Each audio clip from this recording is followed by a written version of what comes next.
So if you was moving into a house and you found out that somebody was murdered in that house, would that affect your purchasing?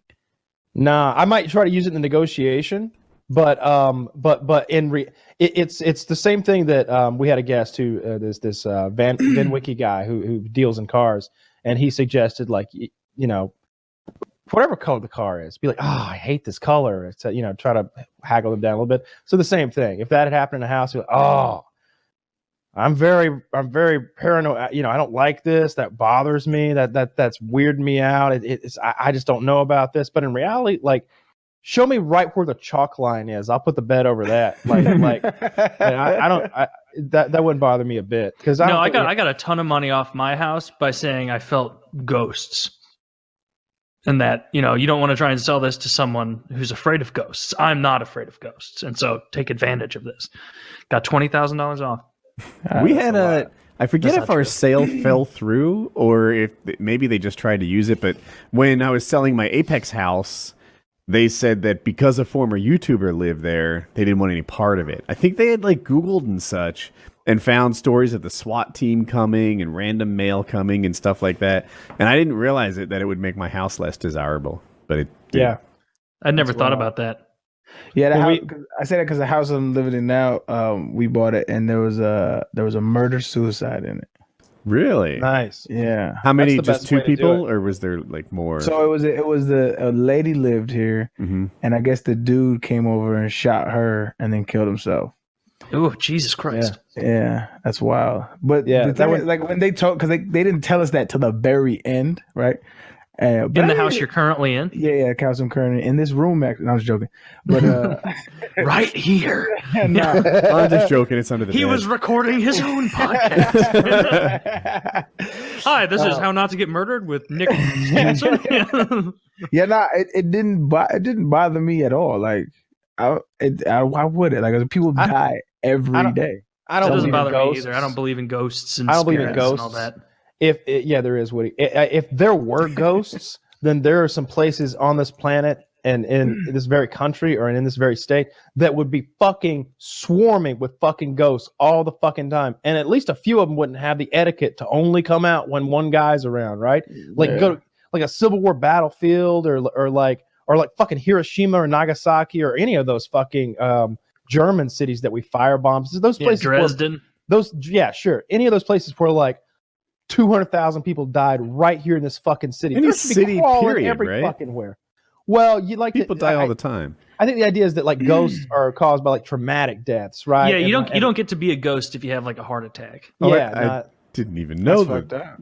Yeah. You only get to be a ghost if you have to correct something, right? Is this commonly accepted ghost lore?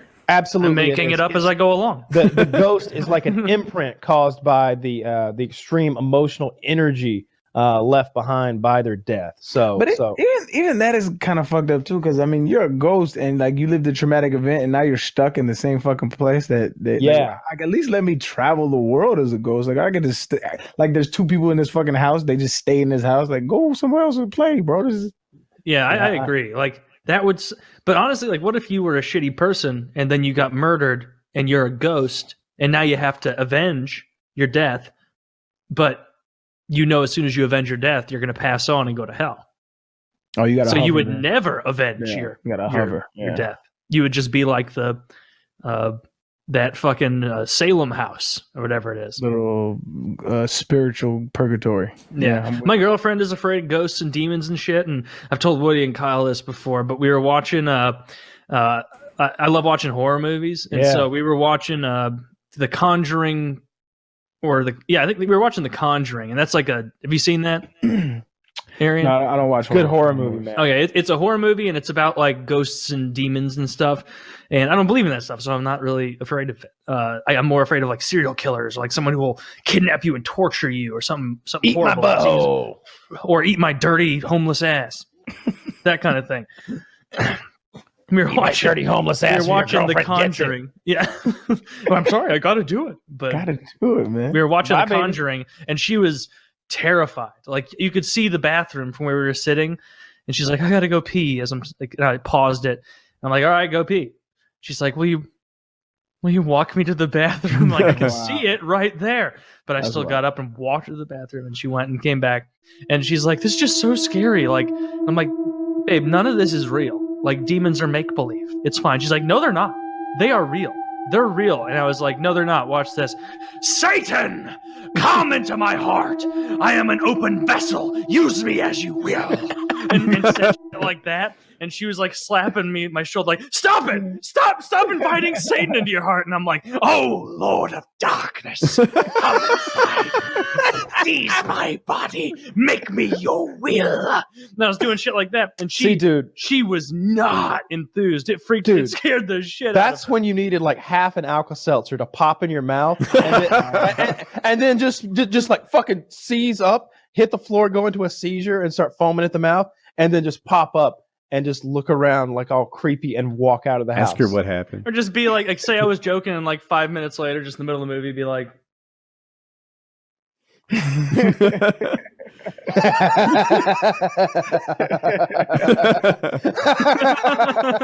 that kind of shit. Yeah, that made me laugh so fucking hard. Where's the knife drawer? What? Do you want to know how Satan got into my heart? I invited him, and I'm the Joker now. Have you found any episodes of reality TV that are maybe pushing you towards ghosts yet? I see you've done a couple more Ghost Hunters ones. I did or nothing. One of the newer episodes of Ghost Adventures, and it was the one that I was drawn to because I don't know if you've seen the clip, but it's of one of Zach's goons that are they're like in this haunted saloon, and he's like, I don't know, but you guys, I'm getting like I want to drink that fucking whiskey right now. Yeah. And then he just takes like 3 shots whiskey, and he's like, I feel really good. And it's like, yeah, it's 3 shots of whiskey. Of course you feel good. And they want me to drink another whiskey, dude. Don't move. Oh, that's a weird impulse.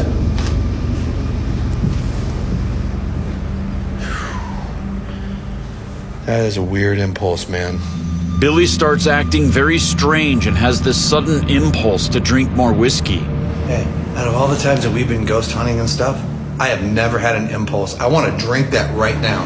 I want another shot of this whiskey right now. But then you're gonna be drunk. It's the weirdest thing. Like, I want to do it. Can I just do it? Well, you might get drunk. No, they're telling me we should do it. Billy. Cheers. That would be your 3rd shot. You've never done this before in a lockdown. That's 3? That's 3 shots of whiskey you just did, bro. It feels good. Dude, I saw that exact clip where the guy, I thought it was like a skit, like a silly skit, which it kind of is. Yeah, it is a the whole silly show. Skit. Have you seen this clip, Kyle? This ghost hunter walks past this table that has whiskey on it and is like, guys, I have such a strong urge to take a shot of that whiskey. And they're like, out of nowhere? And he's like, yes, all I had to do was walk by this bottle of whiskey and I want a shot. And then he like proceeded to give in to the demonic booze demon and indulged him with 3 shots. And the other guy, if I recall, was like acting just befuddled. Like, you would never do shots out of a whiskey bottle unless there were a Western gunslinging devil man. Yeah, Zach is pissed at him the rest of the time. He's like, dude, you are wasted. You got to get out of my face. Like, you're ruining this the integrity of this investigation. And I'm like, of the Ghost Adventures investigation. We don't drink on the job. Fuck you. This is all made up. That was for all of us. And you drank most of it. Mark was busting ghost drunk on the job. I had to fire him. We get sued by a ghost. What are you going to do? They had about 2 minutes. They had to let him Not out. only, I think that is, no offense to anyone, but I hate those ghost programs. The idea of watching it, like, look, I spend my time in silly ways. I watch silly things, learn lore about made up things. But my God, they have been looking for ghosts since like 1997, and they haven't found one yet with their fucking EM meters and their wackadoo fucking look at when this line moves, ghosts are here. Okay, buddy, that's a vibrator. Like, it's nonsense. I've seen the behind the scenes stuff, and I've heard people like tell on them, be like, yeah. They'll just like throw a pebble into the corner of the room and everybody will go, oh, what was that? What was that?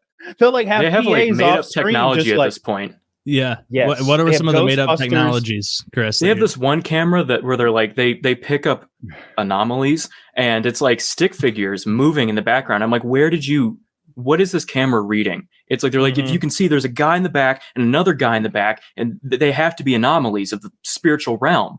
and they're just made up. Like, I don't know what this technology is. Yeah, they never get into it. It's never like a good answer like, well, it's sending out a pulse, sort of like a bat, and it's interfering with the dark matter that makes up a demon and then bouncing back to like it's always like what are you talking about? HD. Yeah, there's an X on the demon screen. Of course there's a demon. Yep, Oh, that's it. That's it. That's exactly it. Yep. What am I looking They've got at? those. You're That an is an anomaly. It's an anomaly. Yeah, that demon's got legs for days. This is the anomaly. This is the anomaly constellation, Woody. Now, when this is above Jupiter, you'll have good luck. If we had a constellation like this and it was called like the Night or something, it would be the most accurate constellation of all time. Because they basically have a Kinect camera. That's is it really what they're using? They're using a Kinect. I wouldn't be surprised. So these people like. Is there how often in these shows, because I don't watch the ghost hunting stuff, how often do they allow someone on the show to offer pushback, or is that like, well, there's one that I heard of. It was, I think they had a priest on. It was like a live thing they did, and I'm pretty sure they had a priest on, and he was not going along with the program, and he was like, yeah, it's probably, I mean, it could be, but it's probably not a demon. And Zach was getting pissed, and they ended up, he's like, I'm getting this negative evil energy from the spirit. We have to cut this short. And then they just cut the program. This guy was just not playing along. He's like, what the fuck, dude? Come on. I think the spirits were starting to influence the priest. They were making him say all sorts of lies. All sorts of crazy things. They start trying we found a much more holy priest. Father, make it up. Off backstage.com. Yeah, off of Fiverr. I am here to remove the demon problem. That's what I'm talking about. Yeah, this is the finest priest you can get for $6 quickly. Fiverr Africans. A Fiverr Indian guy. That would be good. Yeah, I could never get sucked into the demon ghost shows.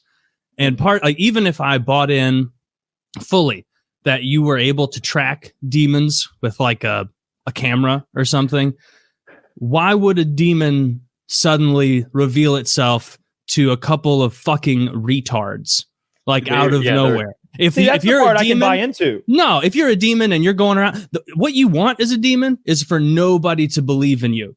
You do not want people believing you're real. You want to be, because it's like the goal of like Satan and demons, like at least in like a lot of theology, is like their goal is to corrupt you, to make you think that your own selfish desires are what you want. They don't want you going, I'm gonna drink these whiskey shots because the devil's telling me to. They want you to be like, yeah, I'm gonna be slothful. I'm gonna do what I want. I'm gonna be gluttonous. I'm gonna do what I want. Just want you to have a good time. Convenient. Like the way the demons operate is they have as little proof of their existence as possible, but they're real. Dude, if you're trying to get someone to fuck themselves up, you don't want a big scary demon in the corner of the room being like, don't work out and overeat. Like, then you're going to be like, oh, hitting the elliptical. but if you are convinced in your own pride that you know what's best for yourself, then you're going to fall into it. You got to, like, a demon wouldn't let itself be seen on TLC. I still can't get past the convenience of this whole thing. How demons want to exist in a way that you don't really prove they exist. Let me help. Well, I don't think the demons have to exist in your paradigm. On the other hand, a ghost might want to be found because it seems like based on the liars on TV that they're usually conflicted spirits. Like they can't move on because either they don't understand what's happened or they refuse. It's like, no, you killed her. I'm sorry.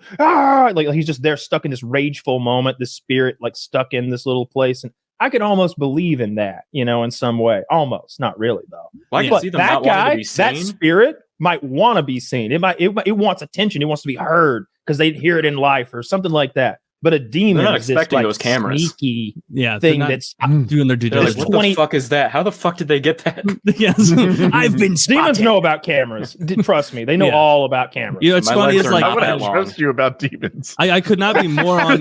Like I had a teacher in high school who said he taught me this lesson. It's burned into my head deep.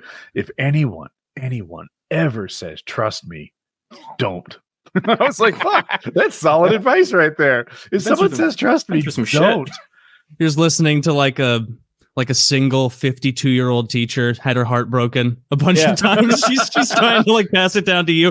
Woody, no matter what a man tells you, don't trust him. No, this guy was a badass Vietnam vet, taught poetry. Like he was really cool. Nah. He's built like you, Taylor. Oh, okay. Sounds like a pretty cool guy. Vietnam vet. guy. By the way, Vietnam vet. Thank you. Do you personally have an experience that you think was supernatural or unexplained? Yes, absolutely. And it's one of those ones that's it's not like anything super intense. It's very like almost like Ghost Adventures level. But I remember I was playing Manhunt with my buddies. We were probably 18 because we didn't stop doing that until college. I wish I could go back. I miss those days. But we had a neighborhood, like 6 houses that belonged to all of our families, and we would just play out in those backyards. And there was this one abandoned house that was right next to my buddy Tommy's place, and nobody ever went in the yard because it was trespassing and whatever. One night I decided I was going to hide back there, and I'd watch everybody kind of run past me. I'm like, all right, I'm definitely alone back here. And as I had been walking in to the backyard, there was a plastic lawn chair on the driveway. And I just remember like taking note of that and continuing along. I'm hiding in the corner and I'm looking into the opposite yard, not paying attention to what's behind me. And I just hear something, like scatter across the ground. I turn around behind me and the chair is like across the driveway. And also at this point, it occurred to me that it felt a little chillier than it had 5 minutes ago. And we all thought this house was haunted. We'd always kind of had that vibe about it. It was always very unsettling to be near it. And so, of course, I turn around and I'm like, I'll just tell the ghost to fuck off and go back to my business. So being 17, 18, that's exactly what I did. I yell, hey. We went straight to ghost, not fox or cat. Oh, yeah. Or breeze. It was way too big of a chair. The breeze is adding up real. It's chilly. It wasn't a breeze. Exactly what I was It wasn't thinking. a breeze. It got colder. I got 3 votes. But no, but that wasn't that.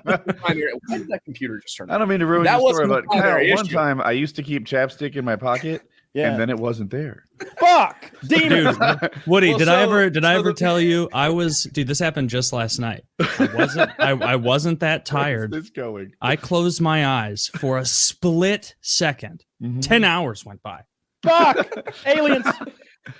Demons or explain that. ghosts? I can't. So we all laugh. We all think it's very funny. It's hopping to the ghost thing. The part is I yell fuck off to the ghost, and I to this day I swear it. I mean this. I heard every door in the house slam shut.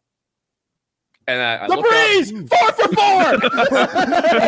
I look up in the window. I look up in the window in the very upper of the attic window, and I'm like, and I You do not want to take this to court with me, sir. I saw a person. I heard all the doors slam. That's the one that comes to mind first out of all of them. I wish that That's I a had spooky seen something. experience.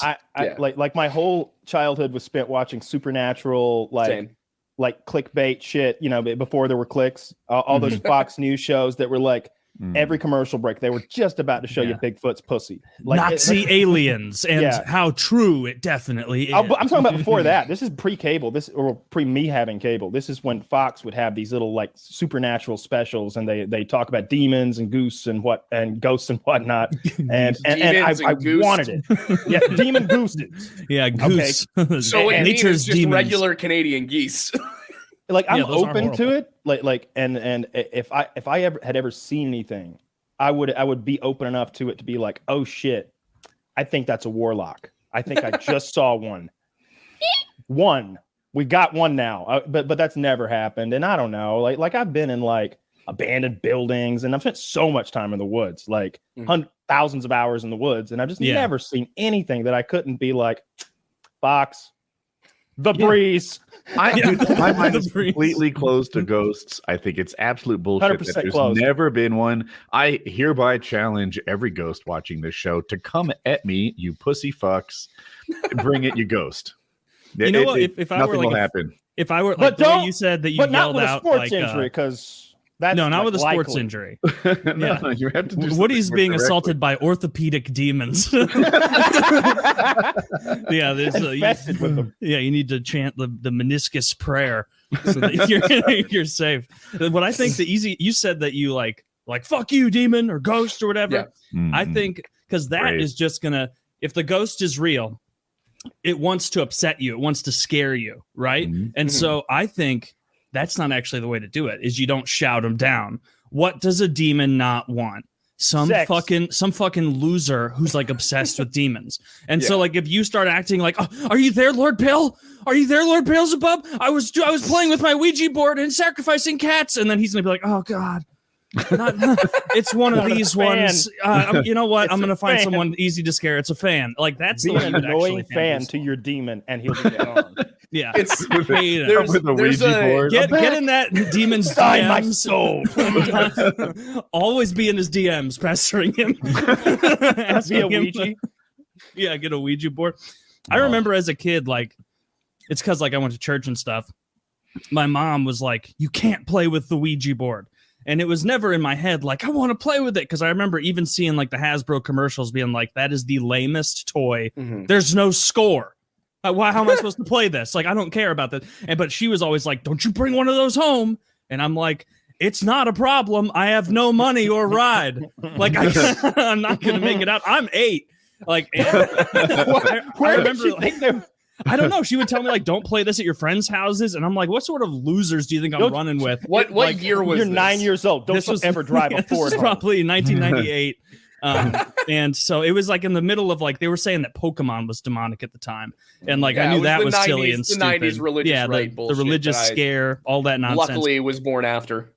Yeah, that was ridiculous, and I just always remember like in my head, I'm like, "Oh, those idiots thinking that Alakazam and Charizard are demonic." But in my head always I was like, but that Ouija board thing, they seem like really upset by this. It was like way later in life that I gave it more thought, and I was like, oh, it's like kids pretending. Like, or usually I would imagine the most mature child manipulating it for the fear of others. Right? Yeah. When I was in college, they they would do little seances in the dorms and stuff. Someone would break out a Ouija board. I actually don't think I ever did one, but I'd hear about it and stuff. And the deal is like 6 people put their hand on that little Ouija thing. Mm-hmm. None of them claimed to be the one that initiated it towards the letter, but it doesn't take much for one person to make the slightest movement on this thing and everyone else to think a spirit is moving it. And yeah. I did see something with Ouija like that. Boards, it's very much like a collective, like psychological thing where it starts moving in one direction. Everyone's like, oh, it's going here. And you just kind of all have the same response to it. I remember there's one guy who was on my swim team. His name was Dante. And they were asking this spirit questions about him. And all the answers were like the ones that would hurt his feelings. Yeah. And he was very hurt. It wrecked him. And to this day, I don't know if it wrecked him because he felt like the ghost had an issue with him, or my theory that he realized 6 people had an issue with him. Yeah. I'm going with theory number 2. Yeah. Theory number 2 seems a bit more. Although black people believe in ghosts really happened. 4 times more than their Caucasian partners.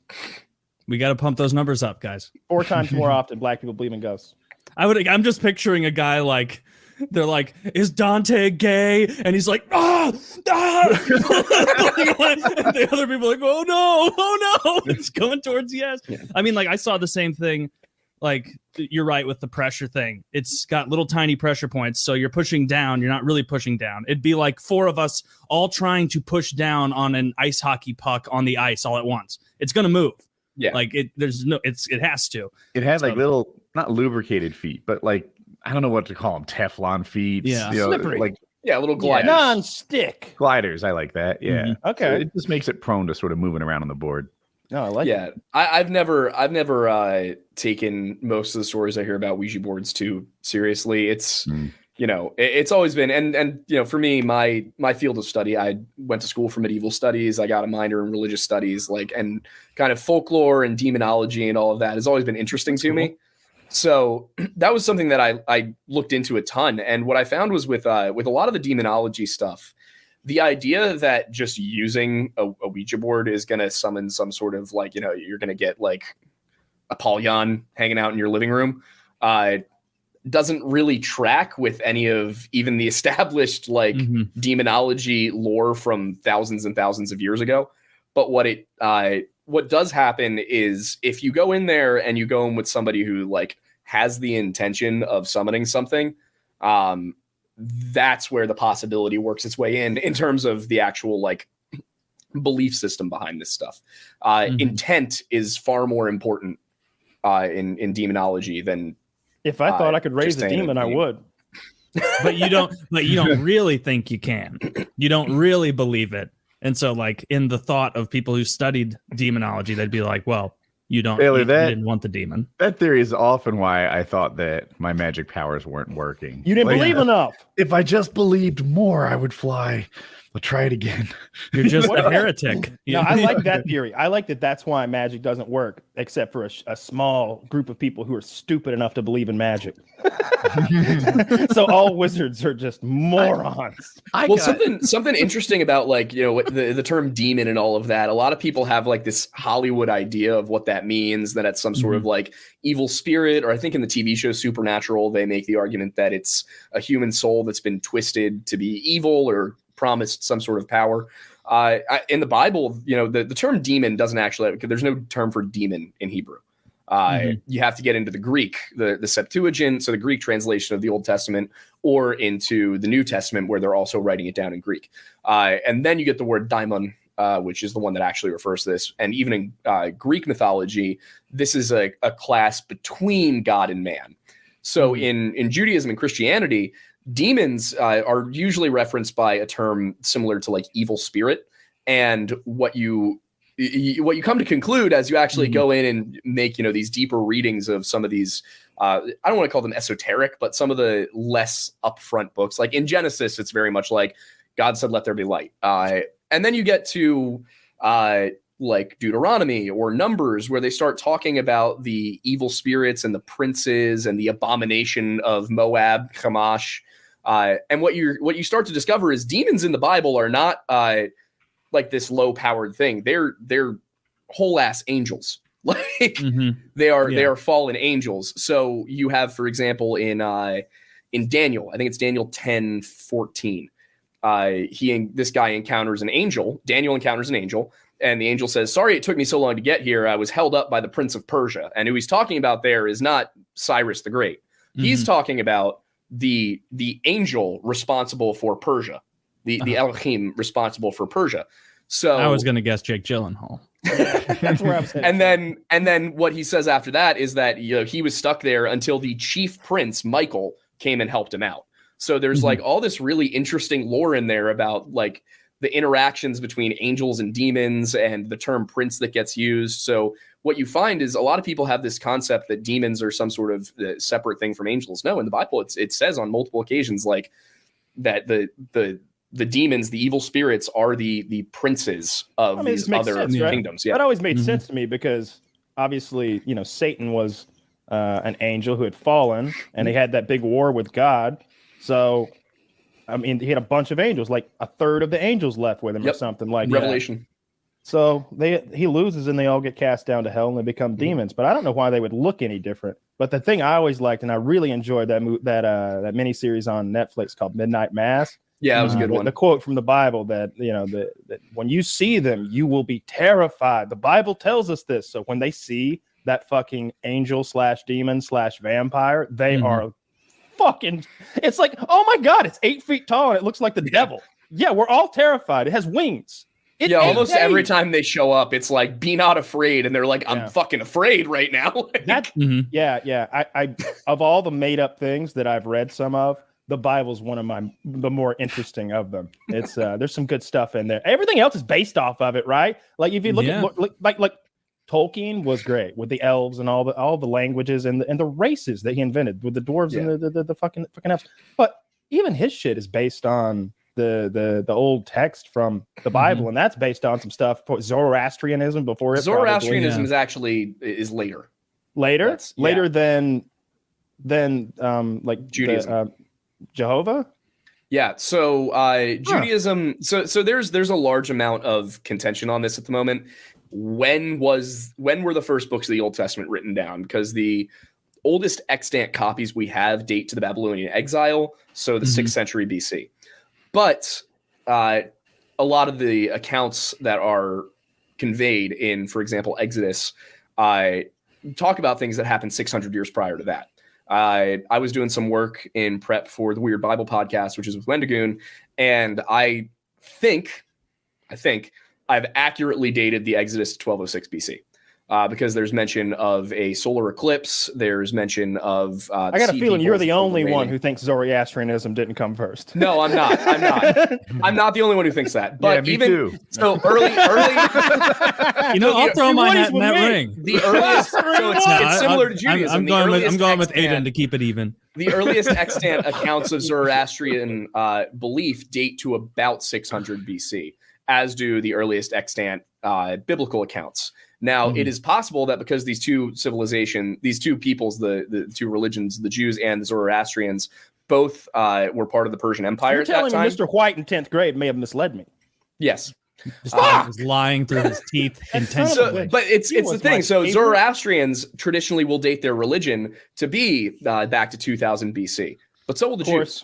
Of course, and they're at the same point where they both have the artifacts, the documentation to back up to about 600 BC. But there was a little tablet discovered on Mount Ebal in Israel back in, I think it was February or March, and it has on it written. The curse of Jehovah be upon you, Jehovah curse you, all that. It's written in Hebrew. It's a 2 centimeter by 2 centimeter copper tablet.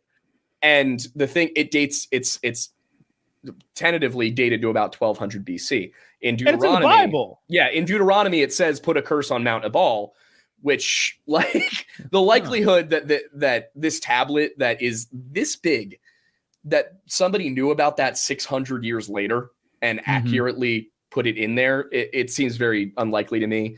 And I'm not saying that Judaism is the oldest religion in the world or the first one in the world, but it's one of those things where you look at it and it's like, damn, they got a good PR team. That's old. So I mean, I don't hear any Zoroastrians ever. They're mostly in Persia. Yeah, they're mostly Iranian. Oh, okay. I thought it was like a dead religion. They didn't do that anymore. No, there are still Zoroastrianisms out there. There's still Zoroastrians out there. And it's a fascinating religion. It's very cool. I think that Tolkien probably took a little bit from Zoroastrianism when he was writing the Silmarillion, because the story that you get in the Silmarillion is that Eru Ilúvatar was, singing the world into existence with all of his Valar and all that. And then Morgoth comes in with the discord, and he can't create of his own will, but he can twist the creations of Eru Ilúvatar. And Ahura Mazda and Azura Mainyu, I think, is the darkness. It's a dualist religion.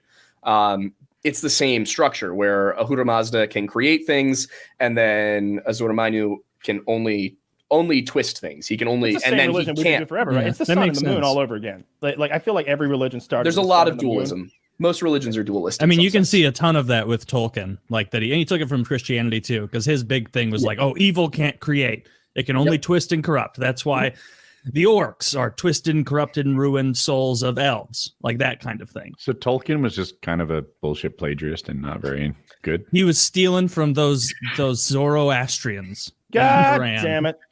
Son of a bitch. I mean, it's the same classic. There's nothing new under the sun. Everything is a reconstruction of something prior. Like, it's about, how you can put it together and can you make it entertaining? Because I doubt that anybody is going to sit there and read through the Zoroastrian texts and be as into it as you would be with Tolkien. And honestly, with him, it's the linguistics is what makes Tolkien so incredibly impressive. This guy just sat there and designed a whole bunch of languages for a world that didn't exist. To me, that's the really fascinating thing about the guy. We were just talking before the show about I was saying, look, if my house is haunted, I'm going to be out there with a thing of gasoline, 100 pounds of tannerite. I'm going to leave it a pile of rubble. And it's going to be like, well, haunt this now, you fucking ghost. And Taylor was like, oh, so you believe in ghosts? And I was like, no.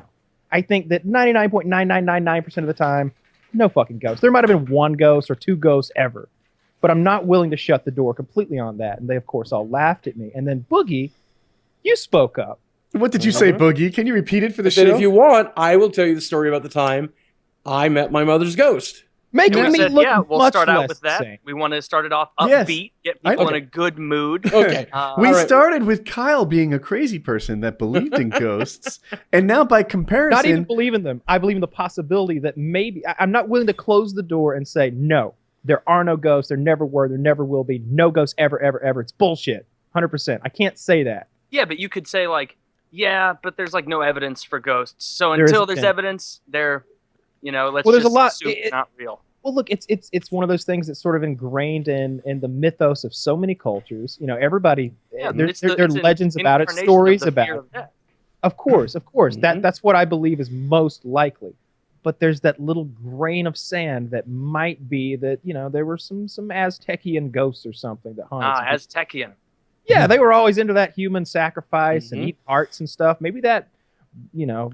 You know, there's that whole Day of the Dead thing, you know, that they do down there still. Yep. I can't mixed up. I can't wait to get to the story about Boogie's mom, but I feel like we can't disprove any of that Pastafarian stuff either, right? You know, that God in his tentacle madness has placed all these archaeological fact-based carbon dating stuff throughout the planet in an effort to throw us off. They draw a link between pirates, a Scooby-Doo villain, dude, I hate global warming. The Pastafarian thing. I love it. It's just a way for people to kind of be douchey and arrogant about them being smarter than you, when really it's like if you were trying to convince someone who is religious to drop it and like show them by evidence, the best way to do it isn't to mockingly compare what they believe in to pasta in the sky. It's like that's just showing that you're trying to be a cunt a little bit, just a little bit. That's my favorite part. And what you should be doing if you actually want to change people's mind is be a little more compassionate and understand where they're coming from. No, you know, my favorite part about the Pastafarian thing is that I enjoy all my like-minded cunts. Right? Is that what they call themselves? They call themselves Pastafarians, I think. Right? So you call them cunts. There's something to do with... yes. You self-identify as a cunt. Yeah, I was going to say I don't call them cunts. I call us cunts. There's a slight difference. I always know that I'm on PKA when we've always used the word cunt 40 times before the first 10 minutes. I'm sorry, Mom. That's just to ease people into this whole new upsetting layer of your life we're about to delve into. Because it seems like every time we have you on, it's like, fucking Boogie's on here. Let's jolly and cheer and we'll have some fun. And you're like, oh, that reminds me of the time I lost 6 dogs in a weekend. Like, oh, goddamn. But that's what I'm good at, man. Like, that's they say you talk about what you know, you write about what you know, you create what you know, and this is what I know, so this is what I talk about, you know? I mean, don't get me wrong, the last 6 years of my life has been fucking amazing. But, you know, I had 35 years before that, and those 35 years make up the bulk of my life. And so most of my stories come from that. I can tell you about the time that my wife blew me in a beautiful hotel in New York City, you know, and that story exists too, but it's not nearly as interesting. We'll have to get to that one. No, you've captured my interest, Boogie. I told that one last week. You know, but I hear about the ghost. Let's get to the ghost. So my mom passed in 2009. And, you know, I went to be by her side as she passed, and I held her hand even as she passed, you know. And I'll tell you one of the things, there's a whole story about that too. And maybe I'll save that for the next PKA. But I'll tell you, you know, I was holding her hand, and they took off the machines, and they gave her some morphine to make sure she passed comfortably, you know. And like she was already in an induced coma. And it's so funny because I could kind of tell that she was not there anymore. Like she was alive one second and not the next. But it was such like a minor thing. Like you know, I expected like bells and whistles and for her soul to float up to the sky because that's what you think is going to happen.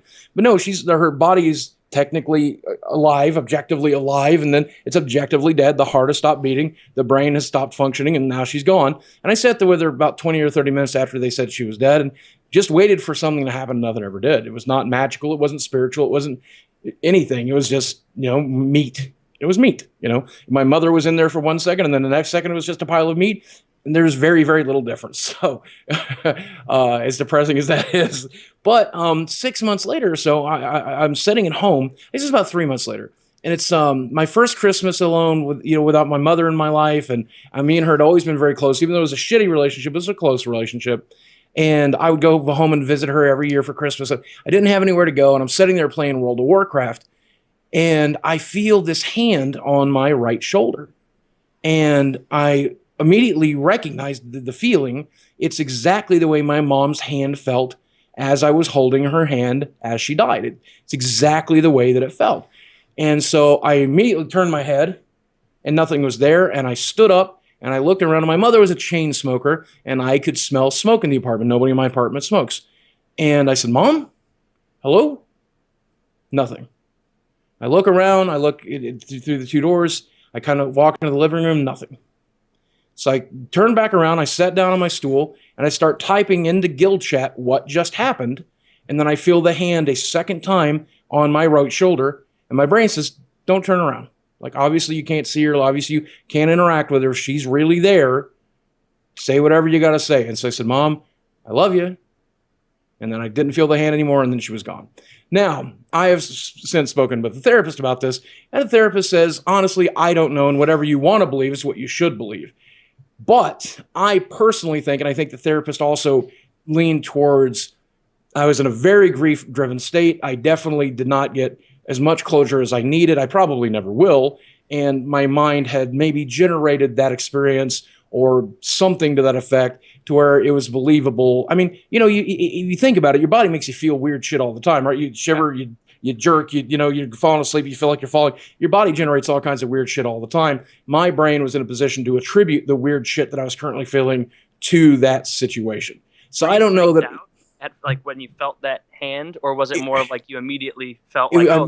I immediately recognized it as my mother, and I immediately was comforted by it. It was not scary or freaky at all. That's what I don't understand about these ghost stories is like I love the people in my life that I love, but as soon as they're dead, it's like I want nothing to do with you because I don't think that's the good version of you coming back. The good one is somewhere else. I feel like it's just get out of here, Mom. I don't want anything to do with you anymore. I'm the opposite. I would love floats away. All sad. Okay, it is within like my nature to just shit all over Boogie's experience, but I don't want that. I would love to have it. I would, and I don't want to tarnish it or whatever.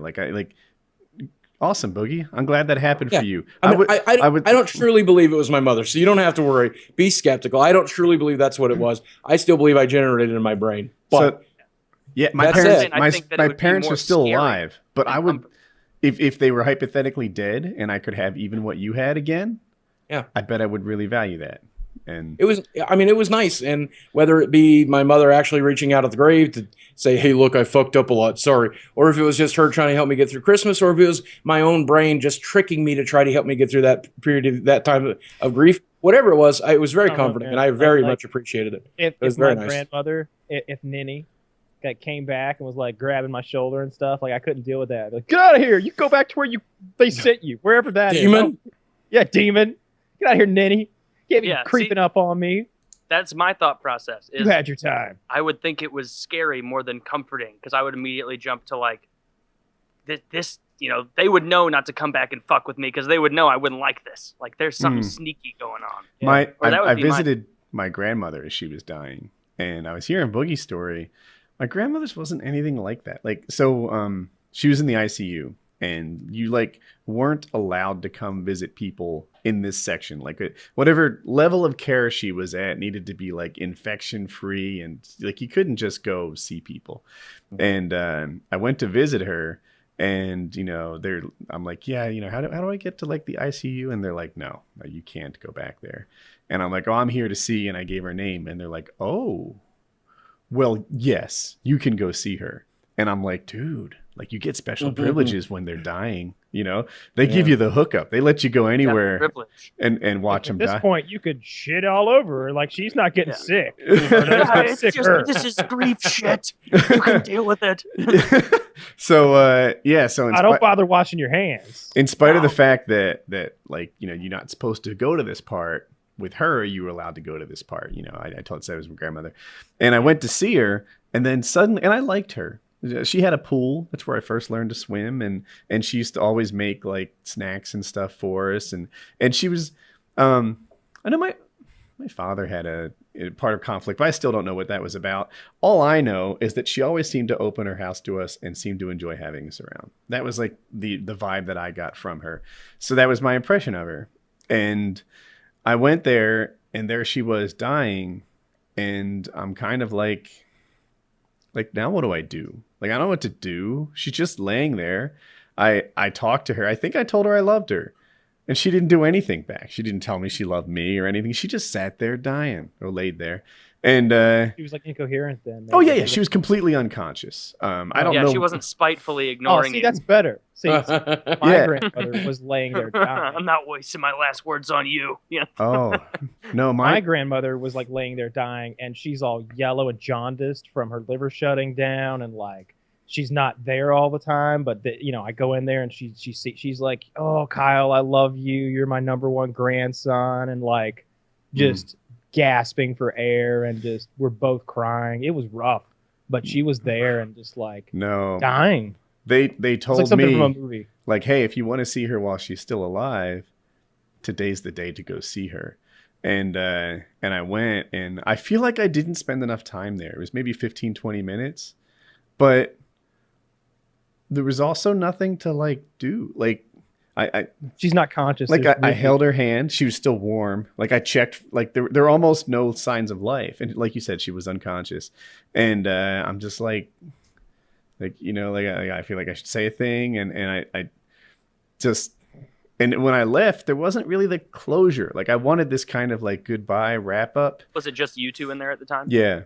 And I felt like I was supposed to do or say something more than I did. It was just like, there she is. She's dying. It's going to be sometime between now and like 3 days from now.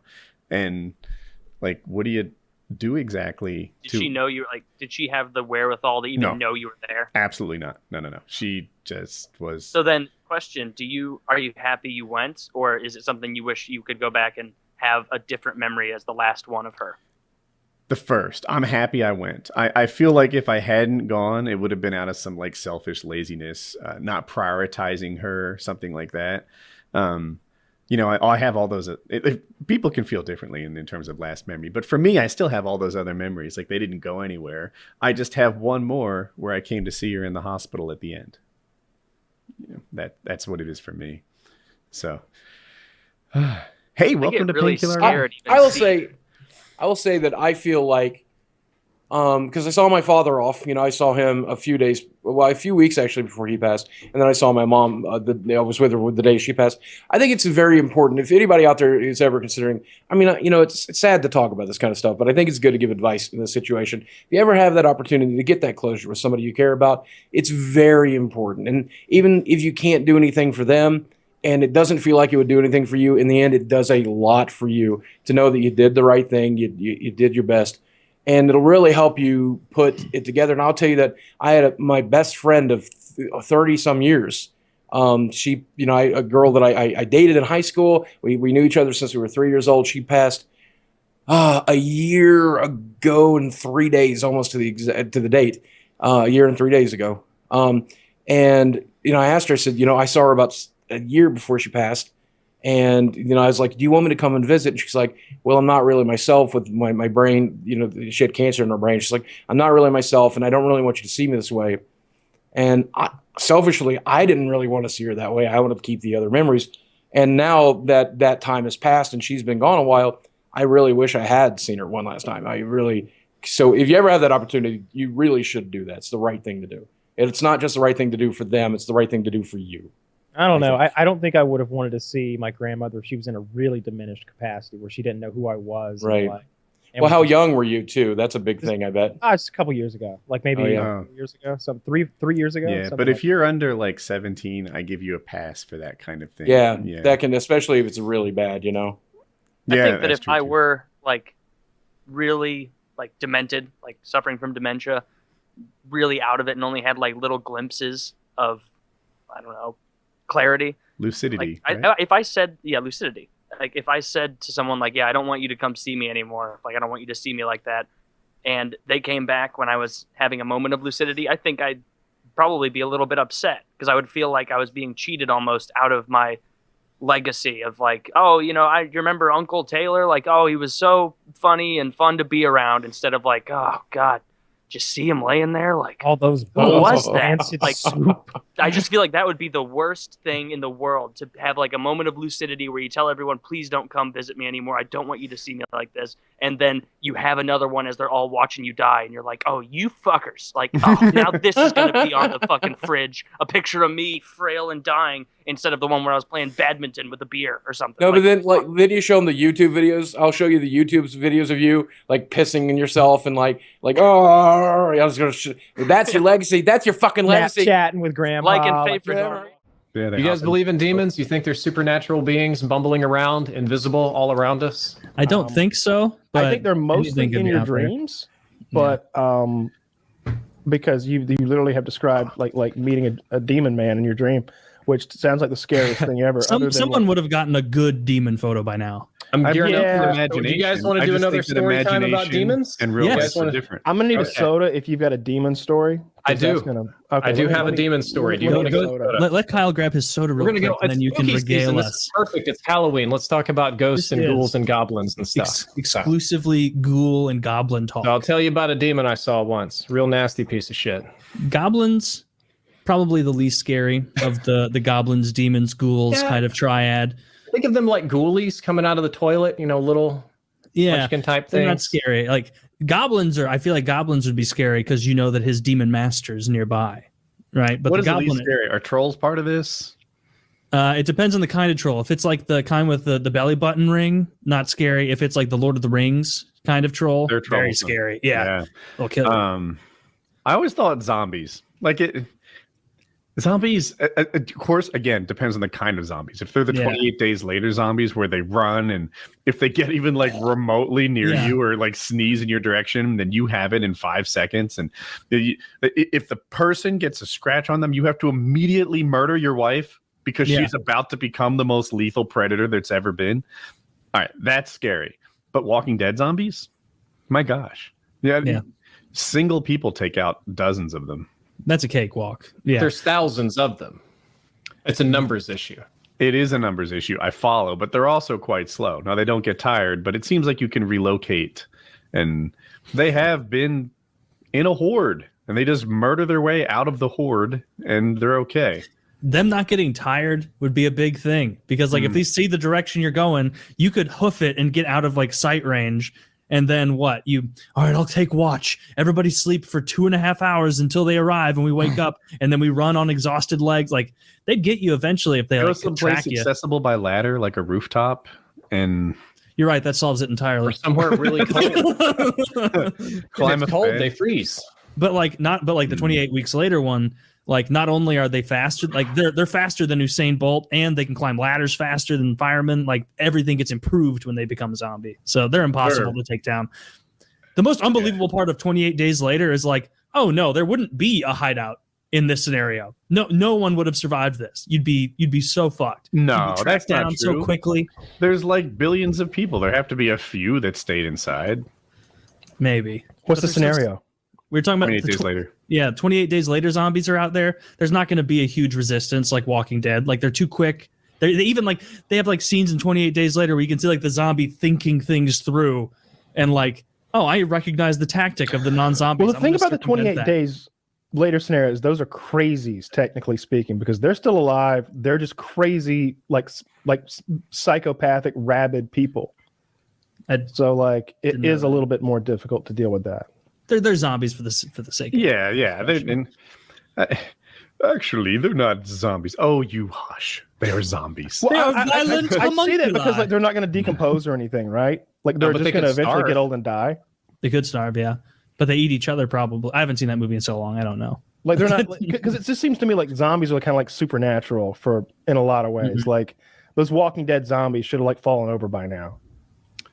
Yeah, they would. That's the plot in the movie. Dead either. So 28 days later, the movie plot is they chain him up to see how long he takes to starve. Mm-hmm. And then they can't even keep the one that's chained up from fucking someone up when they go in the courtyard. That's how wily they are. But speaking of the spooky season, you have a demon tale for us? I do. We're going off the rails here tonight. All right. So a little context. As a child, I always used to see things. Ghosts, demons, goblins, monsters, voices, all this shit constantly. I hated it. But it was a part of my reality, but it got lesser as I got older. So probably something growing up, environmental, hormonal, whatever. Yeah.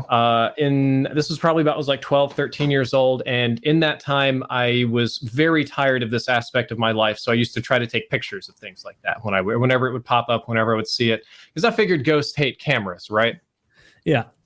Well, and I was living in a place in Kentucky that I considered to be extremely haunted. I have a story about an evil doll I can tell you as well, or dolls, plural, that move on their own. So I was freaked out. I was like a little nervous ball of mess of a kid. Every fucking day there was a voice or a noise or some goddamn light or some spooky thing or some problem, at least a couple times a week, right? Can you describe what it was you were seeing? Like a fully formed thing, a shadow? Yeah, we're getting there. We're getting there. Okay. So in the context of this story, I'm minding my own business in my bedroom. I'm just cleaning it. I'm like 12, 13. It's a mess, right? And it's a nice like old wood cabin kind of place. So we have these wood doors with the complicated grain pattern and stuff. And I'm minding my own business, and I look over at the door and I watch it like warble very briefly, as if something is trying to push through the wood grain pattern. Now, here's the bizarre thing. What you're probably imagining is something like the Predator or like an elite from Halo standing in front of it with like the light bending. But it was more like my brain was opening to a pattern in the wood grain that I could previously not perceive, but now that I could. And it was both moving and not moving at the same time. And it was wiggling and wobbling and coming together. And it formed the shape of something that I would say would be a cartoon demon, something like you would imagine out of an 80s or 90s scary movie, you know, demonic goat legs, scary hands with nails and horns and whatnot, huge, full frame of the door just standing there. And it's like, hi. I'm like flipping out. I'm like turning white, and I'm like just fucking scared shitless. And the thing starts talking to me and telling me how fun it's been to play with me, and that my brother's on the chopping block next. Can't wait to see what he's going to do to him. And Jesus. But it was talking not in my ears. It was talking up here. There was a voice and thoughts in my head that were not my own, just flowing in from somewhere. And I was panicking. And I remember as a child caring about my brother a lot. So I told it to stay with me and leave him alone. And it thought this was very amusing, said it would do so, and then said, let me give you a little preview of the future. And the wood grain just snapped, and it was almost like a TV screen, but like 2D and made of wood lines, just flashing little things in that theoretically would be in the future. Also an awful, nasty stuff, right? A lot of bad things. And then pops back to the demon, and it's just like, bye. And immediately the pattern goes away. It never changed to begin with. I could no longer perceive this. And the scary thing was that of the 4 things that I was shown, 3 have come true. Ooh, I'm sure not all of them are things you want to share. Are any of them something you could? It's primarily personal things with my family. Fair enough. Just yeah. Things that would, you know, like how grandma dies, stuff like that. Well, that's so you were hallucinating regularly as a child, all the time.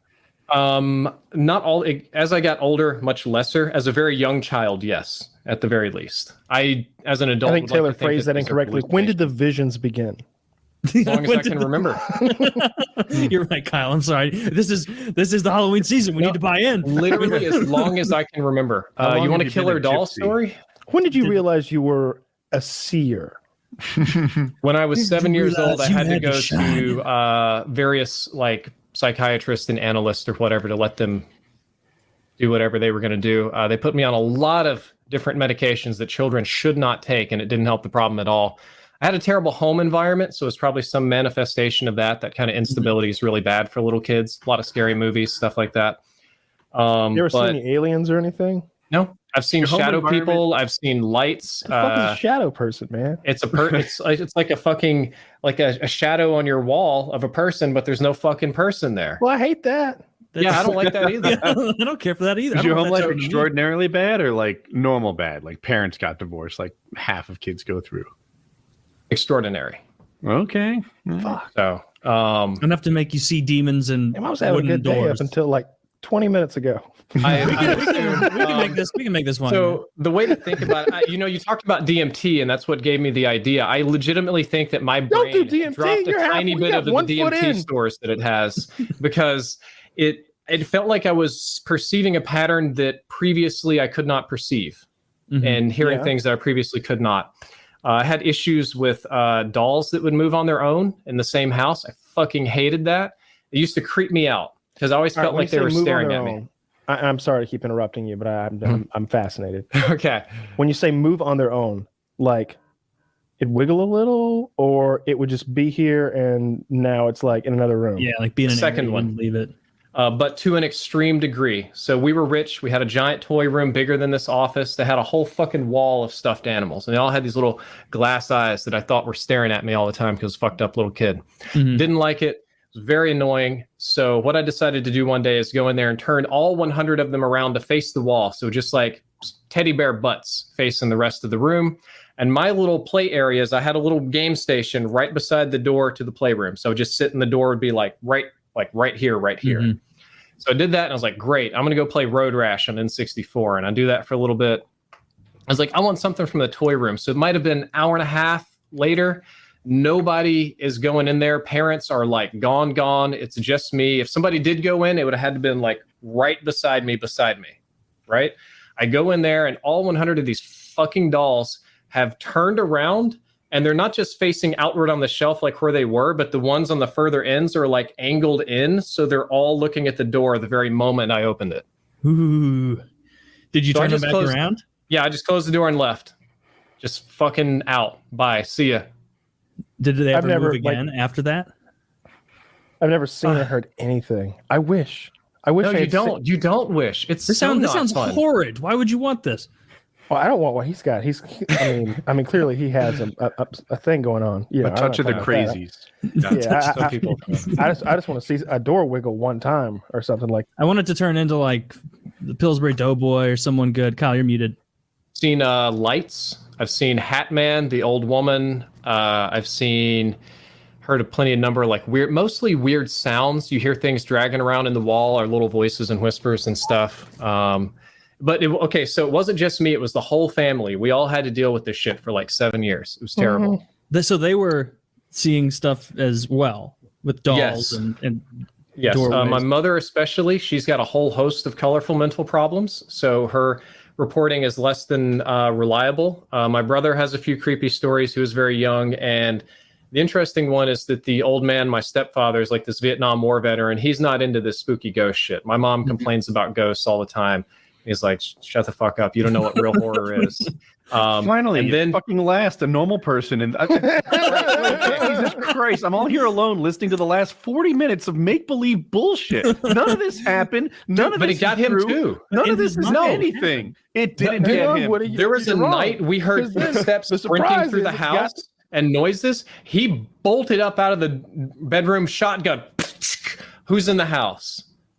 And we're all like, we've been telling you it's a fucking ghost. And he's like, bullshit. And he just starts going around to see if there's anybody like breaking in the house or sneaking around outside and stuff like that. So it got him a time or two too. The demon got him. You just don't believe, Woody. You're just a skeptic. Well, here's the reality. It's what happened from my perspective, which is only as reliable as you believe in me. And so I think you have a mental illness, but I wish you the best.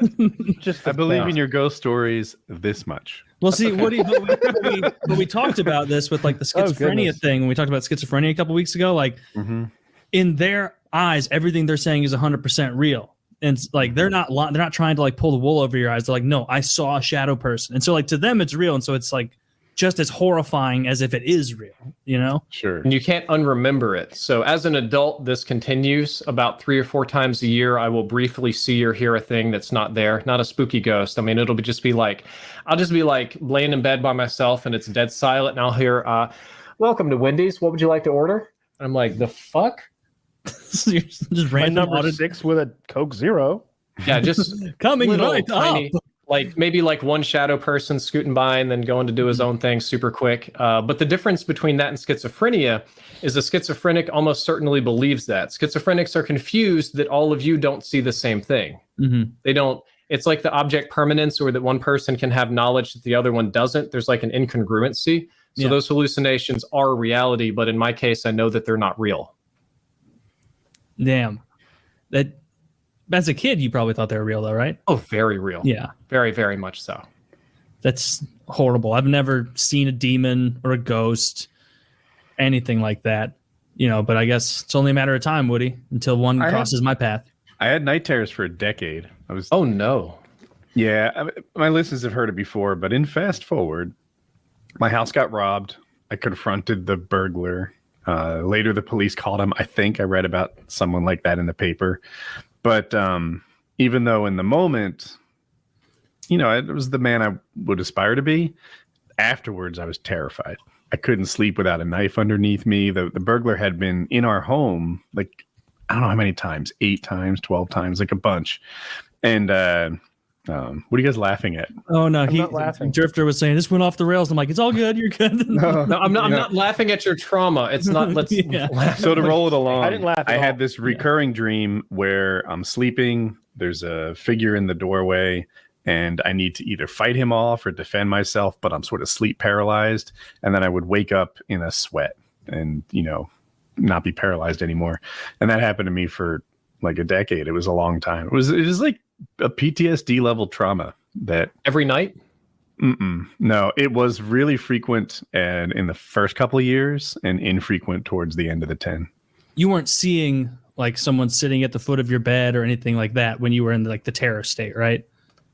In the dream, I would see someone in the doorway, blocking. It was the only entrance into the room, and he was coming for us. And then I would, I was just trying to get up and handle it, but I couldn't move because I'm asleep. And you're in that state where like what's happening in real world is kind of playing out in the dream too, and I'm just barely able to move. In the dream, I'm paralyzed with fear until I wake up. Then what happens when you wake up? My wife would console me, say it was just a dream. Like that's what happened. I realized it had a bad dream. And this probably doesn't happen like at all anymore. Right. Yeah. Right. Sounds a little bit like sleep paralysis in a sense. Yeah. That always also sounded terrifying. so horrifying. I'm so glad I've never had a night terror or sleep paralysis. And like the friends I've had over the years who have it and talk about it, so many of them have the same exact thing. Like it's not like we're sitting around in a circle talking about it. It's many people over the years I'm talking to, and they all say they see a figure, whether it's a demon or a ghoul or a ghost or a goblin, all sitting, sitting on the bed, looking at them. Like they're all sitting on the bed with them. And it just is weird to me that like all these different people, different walks of life, they all say, no, same thing. A demon sitting on the bed with me, looking at me right next to my feet. Yeah. In my case, it's dark. I can't see what's up. Picture him a little bit dressed like the guy from Scream, like some sort of cloak or whatever. And I don't know. I got to deal with shit and I can't because I've got sleep paralysis. Oh, have you ever had that, Kyle? No, I've never had sleep paralysis or anything really like that. I've had some really scary nightmares. But I also have this weird thing, and I've done it since I was a kid, where like if I'm in too scary of a nightmare, I'll like jump off of something high, like straight onto my head, like try to kill myself in the dream, and I'll like wake up right away. I'll have dreams where like I'm falling from a mountain or something, like I'm just falling, except then like the fall decelerates and then I'm just walking, like the fall just ends, and it's like that like stomach like roller coaster feeling, but it's not even unpleasant because like even though like because I'm never falling. I'm like failing at flying. It's never like straight down. It's like going down like that until it's just like, ooh, just start walking like the Harry Potter people when they're like all going through that warp and then they're just fine walking. They're just like almost flying. Yeah. But I always know I'm dreaming when that happens. So it doesn't really get too spooky. Man, I don't have any good nightmares to share. If y'all are falling, do you wake up before you hit the ground? No, I hit the ground and like have a sensation of breaking my neck and then I wake up. Hey, we're in the same boat. Oh no, I'm the Fucking opposite. suck. I wake up just before I hit the ground. Probably the better way to do it. Yeah, I didn't know there was another choice. I choose mine. If I don't jump from high enough, then I just hurt my neck, and now the bad guys are closer. What? I've never tried to commit suicide in a dream ever. Yeah, I learned that there's like this like there's a minimum height to accomplish suicide in a dream. And I tried to like jump off a chair once in a dream. Like, no, that's not high enough. You gotta get like 5 feet off the ground, 6 feet off the ground, something like that. Yeah. Were you scared by it at all? Like, there were some things that like creeped me out. I definitely like would look at like the darkest corner of the room and be like, God, I hope my mom's not hanging in there. Yeah. Dude, I did that last night. Like, yeah. Last night, I went out in my garage where I guess I'll call it my gym. And like flicked the light on.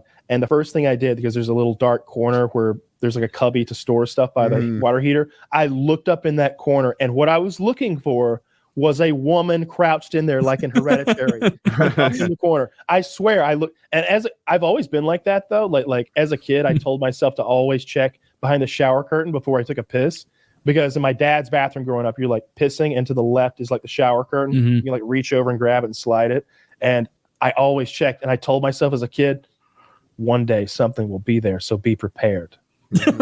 I don't know why I told myself that. I told myself that when I was like 10, and every to this time, day, and I almost believe it. And so every time I'm in a bathroom, I check to make sure that I'm not about to get ambushed or something.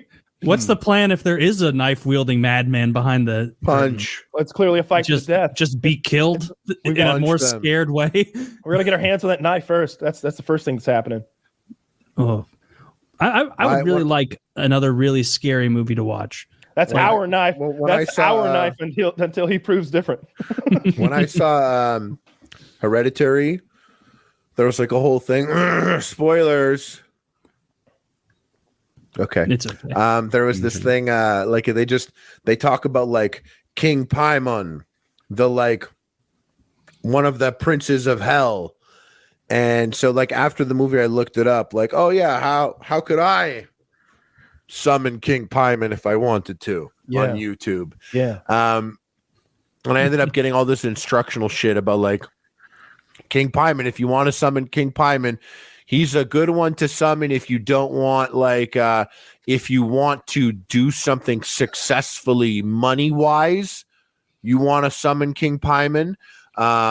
If you want your enemies to fail at something that's important to them. This seems very King generic. Paimon, very thick salt. Yeah. King Paimon. He's a king. And I looked him up, and like then I like pulled up like this like video that was like a mantra like chant to summon King Paimon, and I'm like really high at home and like it's playing in this dark echoey voice like on YouTube like in some fucking like Latin or some shit, and it's like blasting, and I'm like smoking, and my dog is looking at me like, bro, are you fucking stupid?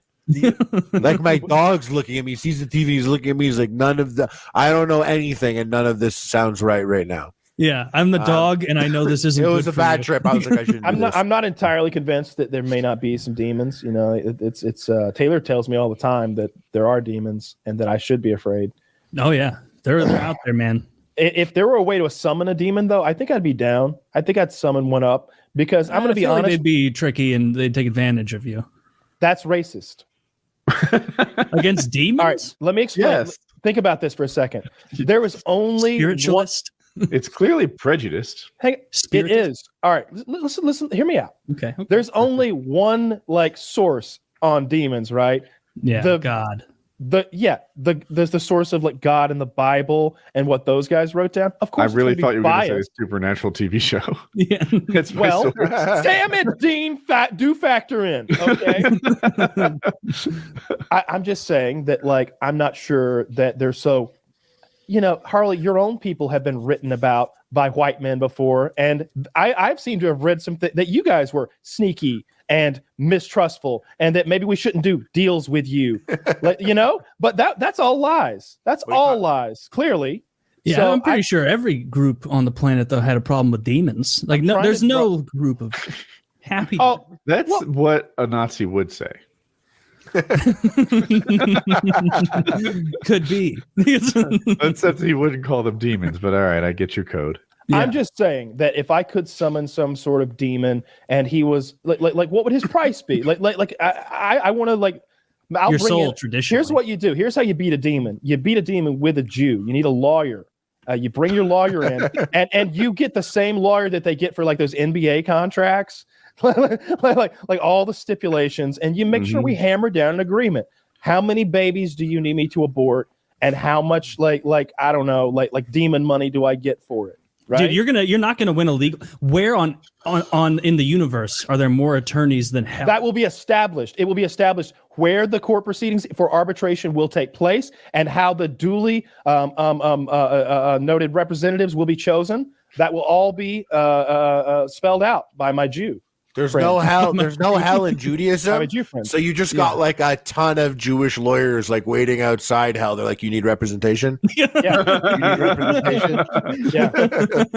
Like there's no hell. So they're like, I can't get in there unless I go in there with you. So you have to retain me as your lawyer right now. And it seems no like hell, not bad. No heaven either. Evens out. It seems like blood sacrifice is usually big with them, but I'm guessing that I could get like some meaningful amount of like karma, if you will, out of a demon for just killing goats and stuff, cows and things like that, and like saying some chants like this: I spill this blood for Pazuzu, in the name of Pazuzu, flow into the empty vessel that is my friend Taylor. Take hold of him in the night when he is weak, bring it on. When he is soddened and full of salted meat. When I'm sodden, I'm all wet. I'm from sweating. I've eaten so much. That's when you're weak. Flow into his open, salty pores. That's how I crawl into bed every night. He will be a powerful vessel for your essence. He will allow you to take the innocence of many. That would be good, but I think you would want to start with a low-level demon because, like you said, chickens, maybe not even a goat. See what kind of demon you can get. What kind of special bus demon for a couple of chickens? See what kind of power he imbues. Because the powerful ones, if movies have taught me anything, you got to murder someone. Usually, it's got to be a virgin. It's got to be a young female virgin for it to be a creme de la creme demon, or you can get like shitty ones with animals. I don't remember if I'm just thinking about movies. I just want to like I'd like to like be able to like clean and press 350. Oh, I bet a little demon could do that. Yeah. You don't need a whole think of the power of the real demons. The real demons can like change the weather and summon lightning. Who's the demon of gains with a Z? Oh, mighty gain lord. just clogging your toilet by emptying out a sacrifice of whey protein into I was gonna say I'd make a big circle around me in whey. Don't let the gains goblins get you. They'll steal your lats right off your back. I'm like, I've got one of those incense burners, and it's like burning creatine or something. Yeah. Like, you have like all around. You have like a whole deal, they're like, we also have lock and load. You have like a whole demon summoned, and he's like, you have summoned me, and you just give him a needle. You're like, yeah, I just need you to inject me, please. You can get out of here now. You're good. I kept hitting this nerve, and that's it. I just wanted it's a word. And at that point, so we ended up buying it and remodeling it. And then there was old broken down greenhouses behind this property.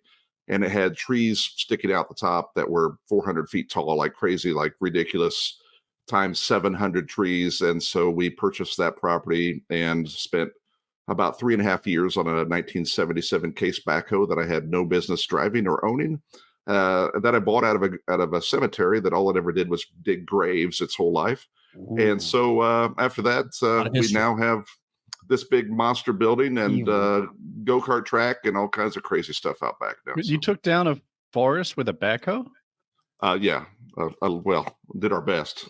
Is that the right tool? It must be no. You scoop it out.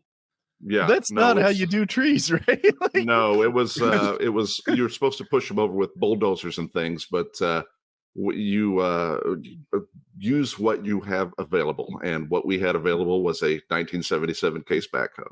Do you save money by buying your own backhoe as opposed to hiring someone with the right tool? Okay. Oh yeah, because it's here at any time. I mean, we used it today, like it's a part of the property now. So yeah, I mean, I bought one of like those Kawasaki mules, and it was like I would never use this thing because you like roll up like Mr. Rourke on the thing, and I drove it here 10 minutes ago, so it's mild compared to the mule. But I have a golf cart with a pickup truck bed on the back. It's this plastic thing, and oh my god, I use it all the time, constantly. Sure. And every time I hop in, and I'm like, I'm so glad I'm not walking 100 feet. That'd be horrible. Oh, heaven forbid that. I want to talk about this fucking backhoe though. Like, think about what that is. It dug the countless graves, easily hundreds, maybe thousands of graves. If it, so not countless, but yeah. We have if you don't keep count, then it's countless. It could be 3 in reality, but I'm on Team Kyle here. You totally know what counted. Countless graves. Countless graves. there might be some evil in there, right? Everyone talks about haunted houses. And then also you think that we'll probably talk about the ridiculous ambulance that I own, but it does have a gurney on the back of it in it, and as we drive across the country and do things, we're like going, God, how many people have died on the gurney in the back of this ambulance? It's so it's the original gurney. Countless. So it's an original gurney. Yes, and it's from Atlanta, so it's the Dan gurney. But who knows how many people have died on that thing? Definitely some, absolutely some. The death thing actually held me back. I used to be into off-roading in a very serious way. So I had this dedicated off-road buggy type thing. And along with it is the need to tow and a place to sleep by the woods. So I was thinking about an ambulance, but I really didn't want all the death. What, I'm going to sleep back there where everyone died? They are creepy. And when you start messing around or needing switches or things out of the ambulance, you're like going, oh man, like they had to keep someone alive in this thing. So it's it's back to Kyle's morbid thoughts of backhoes and were there any evil backhoe? Were there any weird the dead in it? Any stains? Any like odd smells when you got it? No, it's sanitized for our protection. Let's hope so. I would hope so. You guys ever ridden in an ambulance as a customer? No. Oh, yes. I've been in the back. Yeah, me too. Like I've had to call. I've had to. Yeah, I've had to call my starter wife from the back of an ambulance after being T-boned once. So it was. I was like starter wife. Oh yeah, if this is what the pre-trophy wife is called. Yeah, well, now my wife is the CEO of my life, but everybody, well, not everybody, but occasionally you make a mistake here and there. So. Yeah, you certainly do, Travis. Well, I mean, if you guys, I made different mistakes. Yeah, well, everyone makes dumb mistakes all the time, their entire life. if you hear Christopher Michaels talk about it, Christopher Michaels calls it my wife at the time, and we call it the starter wife. So, all right, yeah. So you said the ambulance came from Atlanta. I know Vin Wiki. Those guys. What's the that? gurney came from the gurney in the ambulance. Came from Atlanta. Okay. Wait. So did you like assemble? They're not sold as a set. Look? Yeah. So yeah. Oh, that's actually kind of cool. Yeah, that's very retro. The people who died in that would have died anyway by now. That's some. Well, wait. That's who's the Hamburglar Run? That's my ambulance. Who's dressed as the Cannonball Run dude? You? Who is that? So I'm the bald guy, obviously leaning against it. The guy that dressed as Captain Chaos is my buddy Matt Davis, and he looks exactly like Don DeLuise. Yeah. And then the guy that's hanging out of it is the current Cannonball Run record holder, Arnie Toman. And that is the 1978 replica of what is left of the Transcon Medevac, built exactly as the original one was. Have you ever? I think our audience and co-hosts might be too young for Cannonball Run. Kyle, did you maybe see it? No, I have never seen the movie. I'm aware of it. Too young for that. Yeah, I know. Oh man, you guys can't appreciate how well done this picture is. He nailed it. I can tell by your appreciation of it. It's done very, very well. But have you ever run a red, anything like that? Flipping the lights on. Oh yeah. That's very cool. Well, but the problem is if you're out testing it or getting it ready for an event or a cross country run, because if Woody's driving a Lamborghini and Kyle's driving a Ferrari and Taylor's driving a Corvette, you guys are going to run into traffic at some point in your time across the country. Yeah. All I have to do is hit the lights and sirens and everybody gets the hell out of my way. And they don't, and even if you don't have it on, they still get the hell out of your way. So it is in 1979. Brock Yates and Hal Needham came up with this idea, and that was the Transcon Medevac. That's awesome. But in modern days, if I'm a cop and I see that thing, it's so odd looking that I wouldn't stop you because I'd be like, oh, I bet that's one of those special organ transfer ambulances, or oh, I bet it's got that guy that's got the fucking bubonic plague I heard about. Like, sure. Pull them over. And we have one of those little coolers in the bag that says organ transplant. I mean, you should be holding it in your hands. Yeah, the Cannonball Run stuff is not about. It's always about the story more than anything else. So. Yeah. Man, that's cool. I want something haunted. Yeah. A backhoe, ambulance. Something with a history of death. What would it take for any of you to actually get rid of something that had that? Like if you had a backhoe that was used in digging graves, or if your ambulance suddenly started moaning at you, like what would it take? Oh, wait. All right, wait, you're talking about like actual. I'm talking about like if something really has to happen. What would actually have to happen? How many cracks in the night? How many weird? It turns on its own, turns to the same radio station. Stuff you could explain away at first, but it's too odd. Okay, so let's barring the let's say haunted radio actually going, hey Kyle, it's real. like as long as it's sort of it's putting that song from the end of The Shining on over and over when you don't. Or like maybe my clock radio, like it plays the same scary song, like suggestive songs, like. Everywhere you go, I'll be watching you, like stuff like that. I'm like, what the fuck? 4 times today? Yeah. I think if enough weird stuff started happening, I'm not attached to clock radio enough to I'll just get rid of it. But what if it's expensive? What if it's your car? Yeah, that's right. So if you will roll out to whatever your car is this week, and you're like going, dang, that same song's on, and magically, like it just opened the garage door by itself, and you're like, bro, it's got. Bye-bye. Yeah, you got to get rid of it. There's that movie about the car that tries to kill you. I think it's called The Car. It's terrible. Christine? Well, there's one called The Car. And there's one called The Car. No, the truck. The semi or the truck. The classic. So stupid. Yeah, I haven't seen Christine. Yeah. They do this thing in Christine. I can't remember what kind of car that is. It's beautiful. It's hard to remember. Plymouth Fury. You're right. So 1958 Plymouth Fury.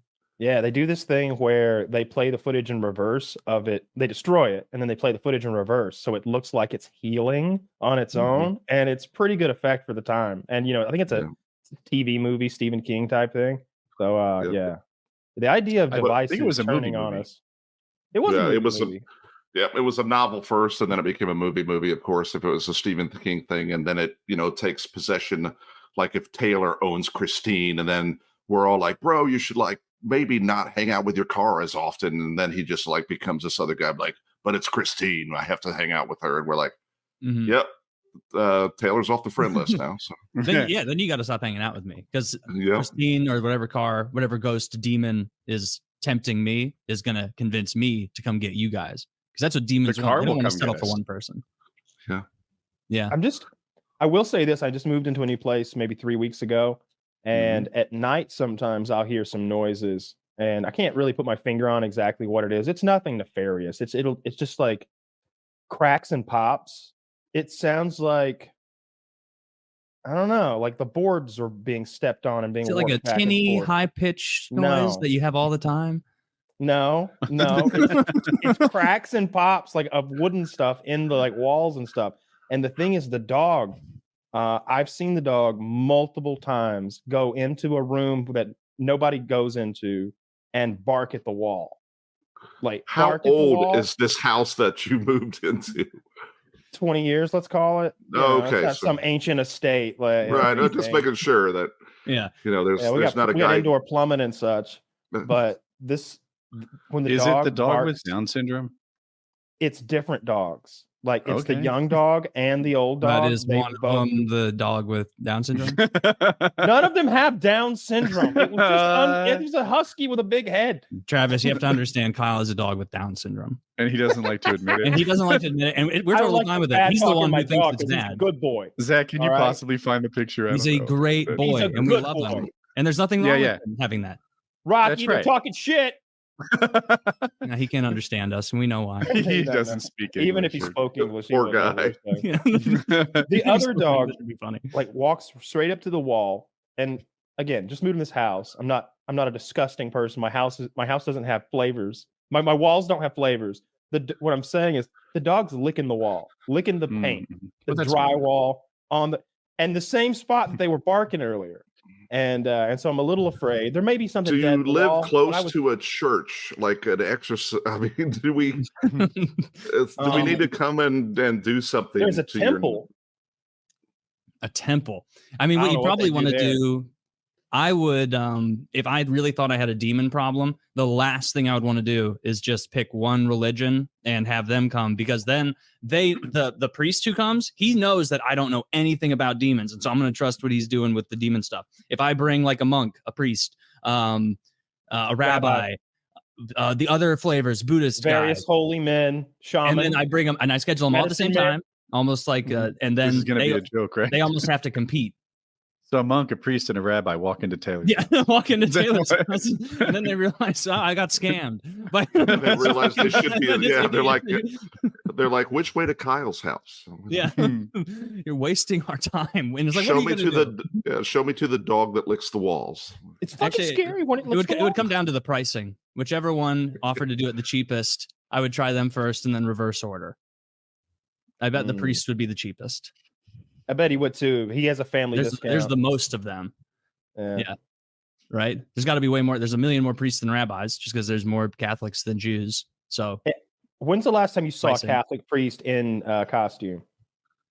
Oh, like probably. Oh, we found it. The dog. That's Kyle's dog with Down syndrome. Oh, that's him. Yeah.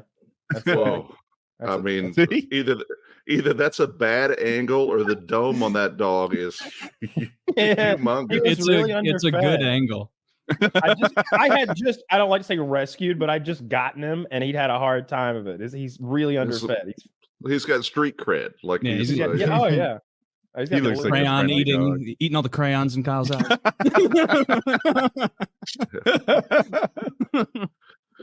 Where's my glue, Rocky? Rocky, they're trashing you online. You don't even know. I feel guilty for how funny this is to me, and I'm not even the one saying it. The dog doesn't care. He's a good guy. No, he doesn't care. He's retarded. He's a good boy. Yeah. I don't fear evil. Like the idea of like ghouls and goblins living in my home, but and I'm not even sure I believe in like the concept of evil, really.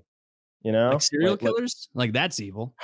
Well, is it though? Like maybe they're to them it's no different than like a fox scooping up a vole. No, that's survival. Yeah. There's Ted Bundy killed for survival. He ate every part, and so that's different than Jeffrey Dahmer. When he kills for fun. Jeffrey Dahmer, of course. Thank you for your hero. One of my heroes. That guy. One of my many. Yeah, that. And so, no, I'm pretty sure you can nail that down as evil, right? You're killing other people. You're like stealing years of their life away. Yeah. Just stealing it from them. Yeah, that's bad. What if you could literally steal it? What if when you killed someone, you took their life, you took their years they had remaining? It's like vampirism. But better. That would still be bad. Unless you're the vampire. I think it's better than vampirism, Woody, because with vampirism, we got to drink blood every day. It's icky. No, I was just thinking that's not how. It's not like vampires need to kill someone to get like what Taylor's got. What 50 years left tops? So I kill him and get 50 more years. That's not how vampires work. Yeah, vampires are already immortal. They will die without blood. So yeah, blood's the only thing that they need. Okay, I see. All right, maybe I see where you're coming from now. I think they just get all dehydrated. They die. That lemon on the backside of the fruit bowl that gets all shriveled up, like they just turned into that guy. It's all sad lemon. Yeah, no matter how much a lemon rots, it never gets gross. That's the beauty of a lemon. I don't know about that. I don't trust you. I don't trust the science on this one. No, because of the fresh smell of the lemon and the citrus, the bacteria never. No matter how old a lemon gets, you can still eat it. Trust Kyle. When it gets shriveled and little, now you've got a sweet lemon. That's how it works. No, look, that's I was a club disc jockey for 26 years, and when the barbacks would leave the lemons out for weeks at a time, there's no chance in hell that you're correct, Kyle. More sweet lemons for me. Yeah, so there's the lemons. You can't cut it. Yeah, you can't cut it. You can't. What are you gonna do? Just stare at it? Like, ooh, look at that. Kyle, have some. Once you open it up, it's no good anymore. Speaking of my mom, I thought about doing a YouTube video this Christmas where I invite my mom on to do like a dual commentary, like old school dual commentary on Call of Duty. And I want her to tell her Bigfoot story about how short synopsis, she claims to have talked to Bigfoot with Morse code in Michigan. Right hand to God. Not only is Bigfoot real, but he's capable of communication in a form like Morse. It's not real Morse code. She claims that she heard him in the woods while she was camping. He was knocking on a tree. She was knocking on a tree. Bunch of tree code going around, and she's dead serious. And does she know Morse code? No, my mom. No, my mom knows no code. I have to, so maybe Bigfoot knows it, and your mom doesn't, but can't tell. There's fucking idiots who can't communicate back to me. Morse code. What I mean by Morse code is they were knocking on trees, and she was probably just knocking with like a woodpecker or something, like, honestly, or a beaver. But no claims to have seen anything. No claims to have seen anything, but just to hear her, like, her stories are incredible, but she's like scared of the internet, so I need to ease her. What does she do for a living? She's the hoarder, right? Do I have that part? She's the hoarder. She is a licensed contractor, actually. So it's very old school. Builds houses and sells houses and stuff like that. She builds entire homes. Wow. Yes. Mm-hmm. So she really has it together for a Bigfoot believing hoarder. She does, and she's pretty loaded, and yet she thinks she's constantly like losing money. She's like a Mr. Krabs type, She like makes money, but she doesn't spend it. So she'll buy one-ply toilet paper and hoard beanie weenies from the Middle Ages, So, in her defense, real estate is feast or famine. Do you believe in Bigfoot? Do I believe in Bigfoot? I'm not opposed to the idea.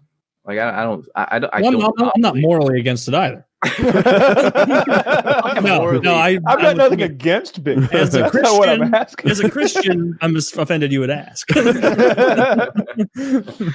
I mean, I don't not believe it's not. I'm not really that interested in it, honestly. Like, it could be a thing. I don't know. I don't really care. That's how I feel about it. But yeah, some people are really into it, and more power to them. Yeah, I don't know what that's about. It's definitely not a Bigfoot. Like 100%. There's not one. Anybody that's watched enough Joe Rogan knows about the Gigantopithecus, that the creature that used to live like maybe 15, 20,000 years ago or something like that. That was essentially a Bigfoot, but somebody would have shot one by now. This is a creature that supposedly lives in North America. Mm-hmm.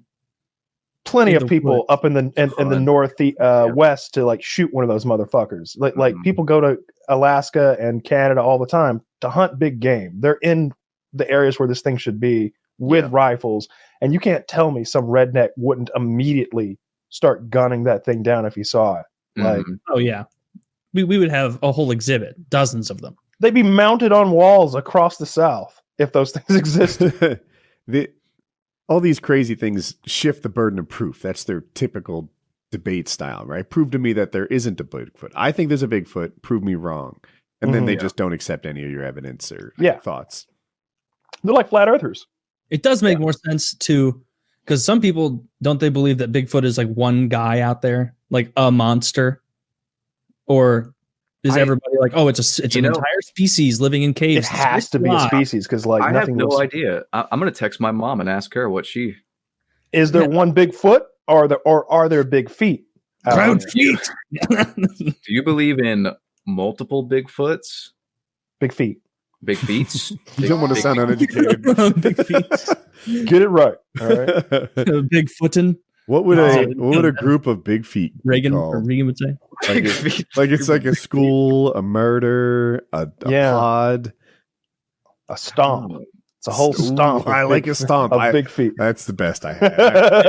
A stomp. That's the winner. That's the winner right there. End of discussion. I don't need to go any farther. I've probably asked this question before, but I like these. What crypto creature, or just it could be aliens, could be ghosts, like what supernatural thing do you think has the best shot of being legit? Aliens. Aliens that have visited Earth. Yes, aliens and ghosts both. If I shit. Okay, well, ding, ding, ding. We got a winner here. Okay. So what you believe in? Do you believe in ghosts? Or are you saying that ghosts have the highest probability of being real when compared to something like the Loch Ness Monster? Loch Ness Monster, I don't believe it exists at all. Well, it did exist. It was called a plesiosaur. But yeah. I mean, modern day. It's complicated because I don't really. So I'm one of those people, like, I don't believe it till I see it, but I accept that there's a high probability that, you know what I mean? I look at the evidence and I'm like, oh yeah, it's probably real. It's probably a thing that could be,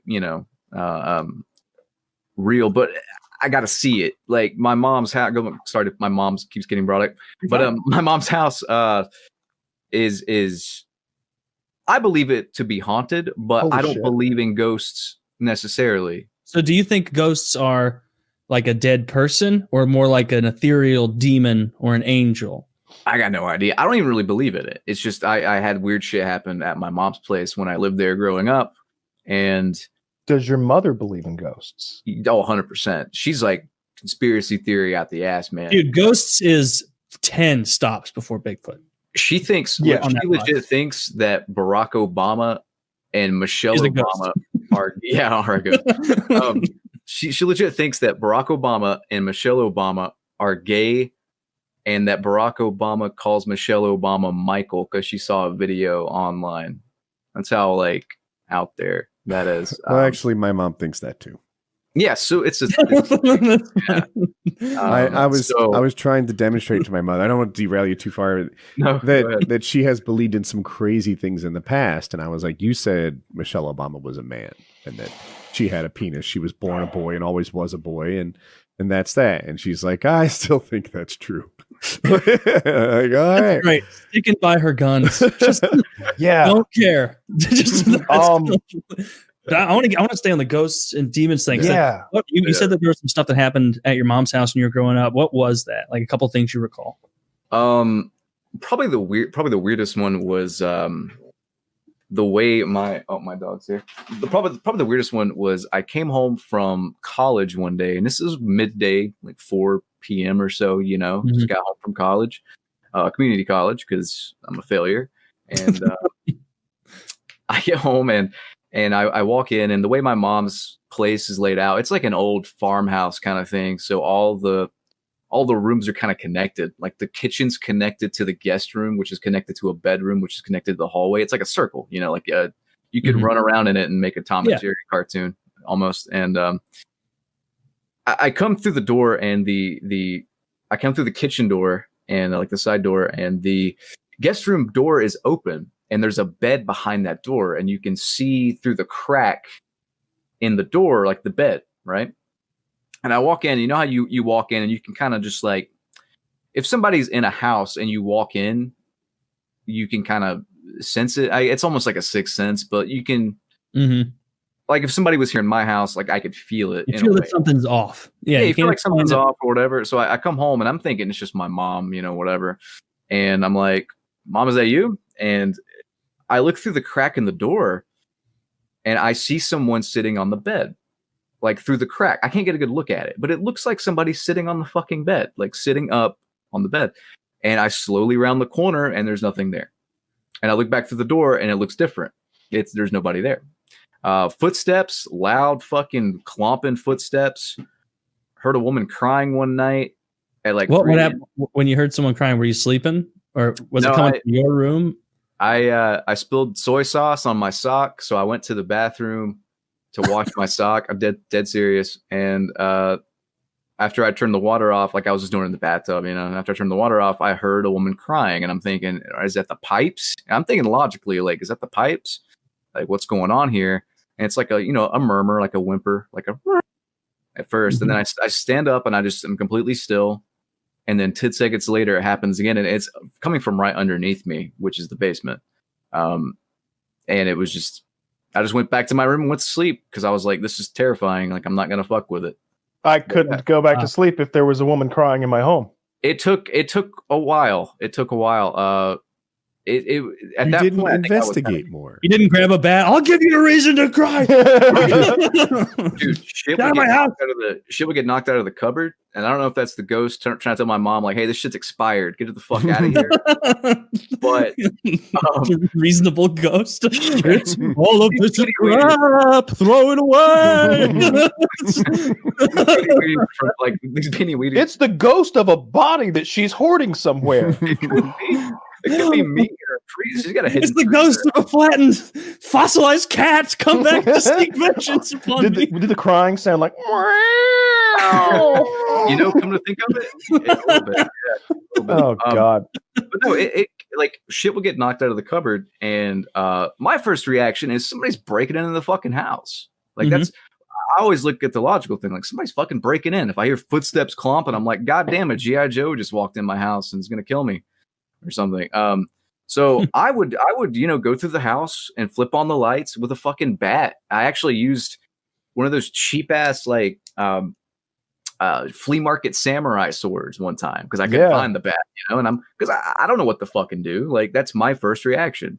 Never found anything. So at a certain point, I just quit investigating and like going through the house with a bat because I'm just like shit's just gonna make noise and weird shit's gonna happen, whatever. But yeah, I never actually saw anything except that. Are you religious? No, not at all. So you're from North Carolina and you don't have a gun? I have a gun. Yeah, I was like 17. Oh, okay. You're gonna want to load that up with salt, rock salt. That's all that works against those ghosts. I've seen enough Supernatural to know. Rock salt, rock salt, and shit. Yeah, no, garlic doesn't work. That's a myth. That's a myth. Let's try to keep things factual. Right? You're gonna need rock salt for the ghosts. Don't even bother with the garlic for the vampires. That doesn't work. That's for I don't remember. I haven't seen Supernatural lately. Okay. Was there anything? Have you had any supernatural feelings or vibes in where you're currently living, or no? Not really. No. No, nothing really. It's almost like little things that scurry in piles of trash are more common in the hoarder's house. Yeah, that's a good point. Could definitely be a raccoon situation or something. I don't know. It's a weird place. It's just an old farmhouse from like the 40s, 50s, something like that. She actually fixed it up. Which I mean, if you're into the haunting lore, when you disturb an old place, that's when shit happens. And it's actually right near a creek, which is another like haunting lore thing. Like any sort of running water. Mineral deposits like quartz, something that can provide energy. I mean, it's all, I'm not getting that into I always go skeptic on it because my wife and I did this ghost tour, and there were people who honestly believed in ghosts telling us about their stories, and the renovation is part of it. They're like this, so there I was, and then suddenly I felt a chill. It's like the temperature dropped 15 degrees. Like, yeah, because there's a hole in the wall, right? Like that would cause this, and the renovation kicking it off, it was like, that's when you have like air that blows door closed or things that make it cold. It makes perfect sense. I can remember in the past, like waking up at night and hearing a noise somewhere in the house and being like, all right, there is no way I can go back to sleep. This noise has to be found out. Like, there's no way. Like, I'm afraid because I don't know what that noise was. And I would get a gun and I would I would be angry at the noise for scaring me. I'd be like, I'm going to find you, motherfucker. And you better not be an intruder. I'm going to murder you right now. Like I'd be so upset that something has frightened me out of my sleep. And I would go room to room and like closet to closet and look in all the scary places. I'd go up in the attic, the last place in the world I wanted to go. And I'd just be like, someone's going to pay. I hope it's not a ghost. I hope it's something that bullets affect, but something's going to go down. That happened to me recently. You never in the last year or so when so the things that I have found that were like making the noise, most of the time it's a situation where a window's been left open and the wind is kind of making the blinds move enough that occasionally it's making a noise. Okay. Or like there's a piece of aluminum foil that's like sitting on the kitchen counter and the air vent is such that it's making it wobble every 2 minutes. And it's making a noise. And I found there was a bat in the attic once. Okay. And I think there was a possum one time outside, like in the garage that was stuck in a garbage can. Like it's always but I always had to like find out what the fuck is going on. Because I do the same thing you said, where like you're walking around like making threatening gestures, and part of it is because like I'm amping myself up because I'm like afraid if something were to happen. I remember like because my girlfriend will be sometimes like there was a noise in the basement, and I'm like there absolutely wasn't, and she's like you have to go check, and like to keep myself feeling light, like I'll be going in the basement. It's like when I find you, I'm gonna rape you, and that made me and her both laugh, and it's like it's gonna be fine. I'm glad you're here. What if you just heard from down in the basement? Bring it on, big boy. I would love if you just hear running after that. Like if you're down there, I'm gonna rape you, and you just hear like footsteps just bolting out. But they're getting closer. He called my bluff. He called my bluff. Sprinting out of the house of some kind. Well, that doesn't check. Not from here. Definitely heard it. Really? Did anyone else hear it? No, I did not hear a Kyle, woman's is there a voice. lady in your house? Are you haunted? Yeah. It could be. Could be. You could be. Now, if you like Kyle, let's be real for a second. Okay. And by that I mean let's not. Like let's say there's let's say you hear something spooky in your house that you think might be a ghost. Like don't say it's not a ghost, it's not, like you think it's something supernatural. Who do you call? Like, who is your most trusted resource to handle a supernatural thing? Do you call a priest? Do you try and go higher up? Do you go to a Christian pastor? Like, who's your solver? I'm immediately feeling like you're baiting me into another musical number. That wasn't the intent, but feel free to sing. But all right. So I'm hearing. You're hearing what could be ghouls, women's goblins, voices, right? I'm going to fill in the blanks here, and I mean that's a good haunting, I suppose. Was it? No, it's not necessarily. Voice? It's not a female voice. It's a ghoulish goblin voice. It's scary. I'm going to fill in the blanks here, and I'm going to make it like I'm absolutely sure that this is not like my TV or like my fillings picking up a radio or something. Something is speaking to me from a portal in my home. Who am I going to call? Yeah. No one. I am going to start the Twitch stream up, and we are going to live stream my supernatural ghoul portal. And I'm going to welcome it into my soul. Yeah, the next Poltergeist movie. Yes. Taylor, is it you that actually got uncomfortable when I like kept offering my soul to Satan that time? No, it was I made jokes about it to my wife at the time. When we were watching horror movies, and she got really spooked. That's right. And I said in the middle of the movies, she was like, "I'm gonna go to the bathroom, please. Come with me." And I'm like, "I can see the bathroom from here. I'm not coming with you." And then she was like, "But there could be demons." And I was like, "There's no demons. Watch." Satan, come into my soul. Have me do your bidding. And she let me walk this earth with your evil soul inside my body and do your bidding. Give me your power, my dark lord. Allow me to do your bidding on this earth. Work through me. Like that's what it was, and she your hated mighty that. Works through me. Yeah, she thought it was quote unquote inappropriate when I invited Satan into my soul. But I was joking. I was memeing. Now I remember I stole that from you, and I did the exact same thing. Got the exact same reaction. Yeah, chicks hate it. Chicks believe in ghosts and demons, man. Especially when like they meet you for the first time and like they don't know. Like for all they know, you're having a fucking breakdown over there. Yeah, I roll my eyes in the back of my head. I do a whole thing. Get a couple Alka-Seltzer in my mouth. You got your vomit packs in there, so you bite down and throw fucking up. Gone. Nobody sticks around after that. It's I wouldn't expect them to. No, I don't know who I'd call morning for real. after. For real though, like that would be here? horrifying. All right.